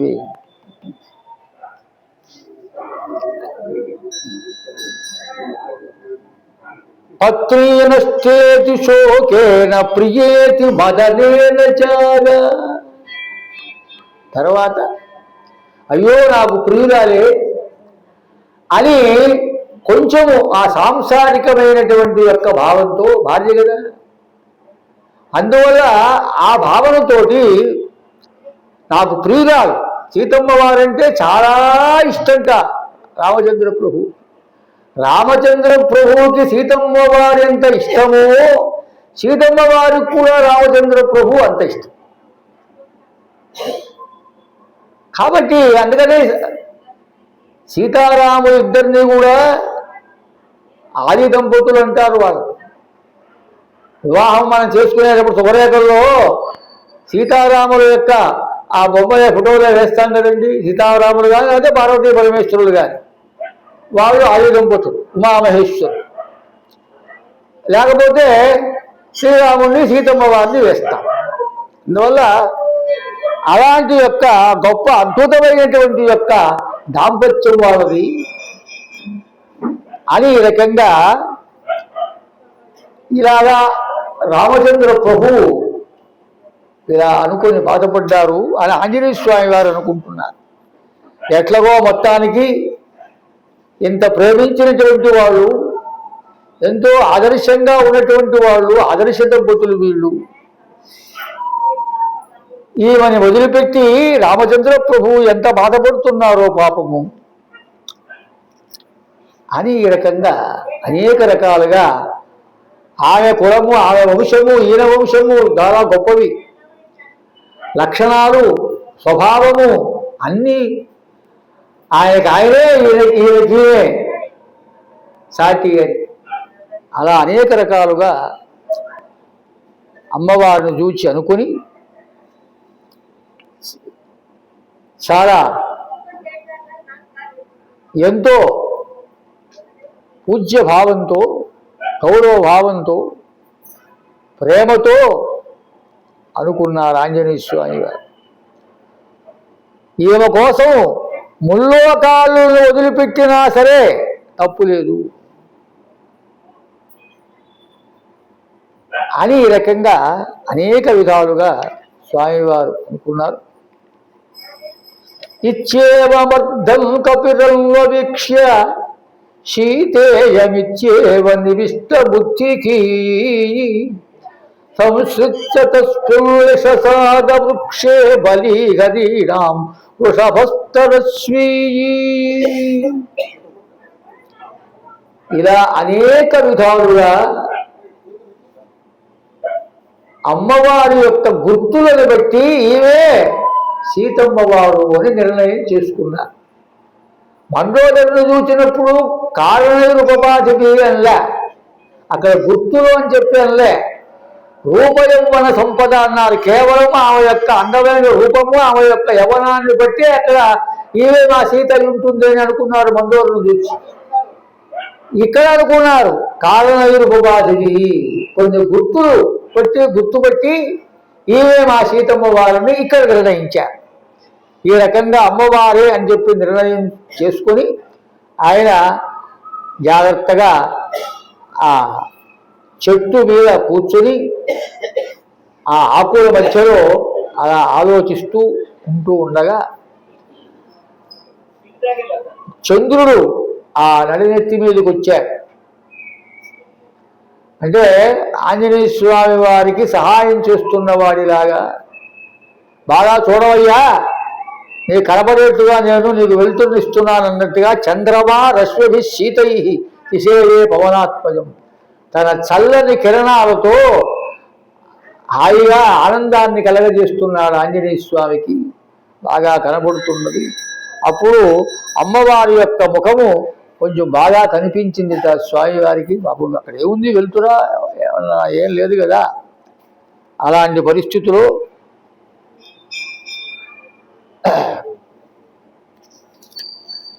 అమ్మవారిని చూచాడు. శోకభారై ఇవన్యస్తాం భారైర్నావమివ అంబసీ. శోకభారంతో అంటే ఒక సముద్రంలో ఒక పడవ బరువుతో ఎన్నో సామాన్లు పెట్టుకొని బాగా బరువుతో ఎలాగైతే ఆ మునిగిపోతూ తేలుతూ ఉన్నట్టుగా ఎట్లా ఉంటుందో అట్లాగా ఈ రామచంద్రమూర్తి వారి యొక్క వియోగంతో, రావణాసుడు పెట్టేటువంటి యొక్క ఈ బాధతో రాక్షస స్త్రీలు కూడా అక్కడ ఉండి బాధిస్తున్నారు కదా. ఇలాంటి సర్వ బాధలతోటి దిగులు పడి అమ్మవారు ఆ సముద్రంలో చిక్కుకున్న నావలాగా బాధపడుతున్నదని చెప్పి వర్ణించారు వాల్మీకి మహర్షి. ఇక దూరంలో అనేక రాక్షస స్త్రీలు ఆమెను రక్షిస్తూ ఉన్నారు. ఏకాక్షి, ఏకకర్ణ, కర్ణప్రావరణ అంటే స్త్రీలనే పెట్టారు. అశోకవనము, దానికి ఇంకొక పేరు కూడా ఉంది అశోకవనానికి, ప్రమదావనం అని అంటారు. అంటే కేవలం స్త్రీలు మాత్రమే వెళ్ళాలి, మగవాళ్ళకి పర్మిషన్ లేదు అశోకవనంలో వెళ్తానికి, కేవలం ఆడవాళ్ళు. అందుకనే ప్రమదావనం, ప్రమద అంటే స్త్రీ అని అర్థం, ప్రమదలు అంటే స్త్రీలు, స్త్రీలకు మాత్రమే ప్రవేశం కాబట్టి ప్రమదావనం కూడా మరొక పేరు ఉంది దానికి. అందరికీ అశోకవనం అనే తెలుసు, కానీ ఇంకొక పేరు కూడా ఉంది ఈ ప్రమదావనం. అంచేత అలాంటి యొక్క అందుకనే చుట్టూ ఉండేటువంటి రక్షించేటువంటి వారు రాక్షస స్త్రీలు మాత్రమే ఉన్నారు తప్ప భగవాన్ ఎవరిని పెట్టల.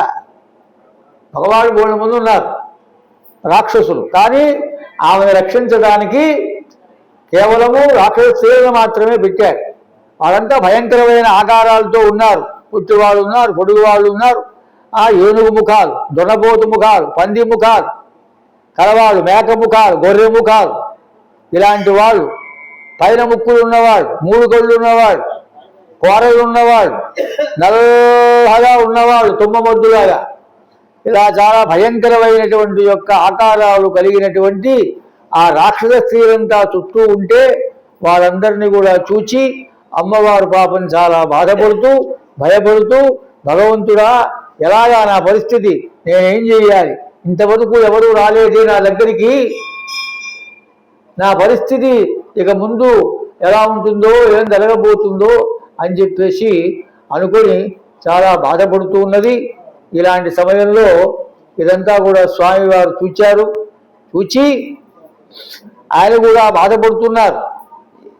ఏమిటి, ఏం చేయాలి, ఎలా ఆలోచించాలి, అమ్మవారిని అయితే చూచాను, మరి ఇప్పుడు తర్వాత నేను ఏం చేయాలని చెప్పేసి అనుకుంటూ ఉండగా ఇంతలోకే లంకానగరంలోంచి ఓ పెద్ద శబ్దాలు వినపడ్డాయి, మంగళధ్వనులు వినిపించాయి. తెల్లవారుజామున పొద్దున్నే అంటే 4 దాటిన తర్వాత 4-4:30 ప్రాంతాల్లో మంగళ వాయిద్యాలు వినపడ్డాయి. అంటే చాలా ఇంపుగా ఉన్నాయి, అవి వినటానికి చాలా హాయిగా ఉంది. రావణాసురుణ్ణి మేలుకొల్పుతున్నారు అక్కడ ఉండేటువంటి యొక్క రాక్షసులంతా కూడా. మనకు సుప్రభాతం చేస్తారు కదా, అట్లాగే రావణాసురుడికి కూడా సుప్రభాతం ఉంది. ఆ సుప్రభాతాన్ని పలుకుతూ మంగళ శ్లోకాలతోటి అనేక రకాల ఆ మేలుకొలుపులంతా కూడా చేస్తున్నారు. రావణాసురుడు ఆ మంగళ శ్లోకాలు, ఆ శబ్దాలు, ఆ మంగళ ధ్వనులు అంతా కూడా విని నెమ్మదిగా లేచాడు, నిద్ర లేచాడు అన్నారు. నిద్ర లేచిన తర్వాత వెంటనే బయలుదేరి సీతమ్మ వారి దగ్గరికి వద్దామని చెప్పి అనుకుంటాడు. ఆ విషయం మళ్ళా మనము రేపటి ప్రవచనంలో చెప్పుకుందాం. హర నమ పార్వతీ పతయే హర హర మహాదేవ్. వేద వేదాంత విద్యాయ వేహశ్యామల భూత్తయే పుంసాం మోహన రూపాయ పుణ్యశ్లోకాయ మంగళం. కళ్యాణద్భుతగాత్రాయ కామితార్థ ప్రదాజినేయే శ్రీమద్వెంకటనాథాయ శ్రీనివాసాయ మంగళం. యః కాంతాయ కళ్యాణ హృదయేర్తిరాం శ్రీవేంకట నివాసాయ శ్రీనివాసాయ మంగళం. స్వస్తి ప్రజాభి పరిపాలయంతాం న్యాయేన మార్గేణ మహిం మహిషాః. ఓ బ్రాహ్మణేభ్యః శుభమస్తు నిత్యం. లోకాః సమస్తాః సుఖినో భవంతు. కాలే వర్షతు పర్జన్యః పృథివీ సస్యశాలినీ. దేశోऽयं ప్రహరయితో బ్రాహ్మణాः సంతు నిర్భయాः. అపుత్రాः పుత్రిణः సంతు పుత్రిణः సంతు పౌత్రిణः. అదనాः సదనాः సంతు జీవంతు శరదాం శతం. హర నమః పార్వతీపతయే హర హర మహాదేవ్. जय वीर हनुमान की, जय सीतारामचंद्र महाराज की।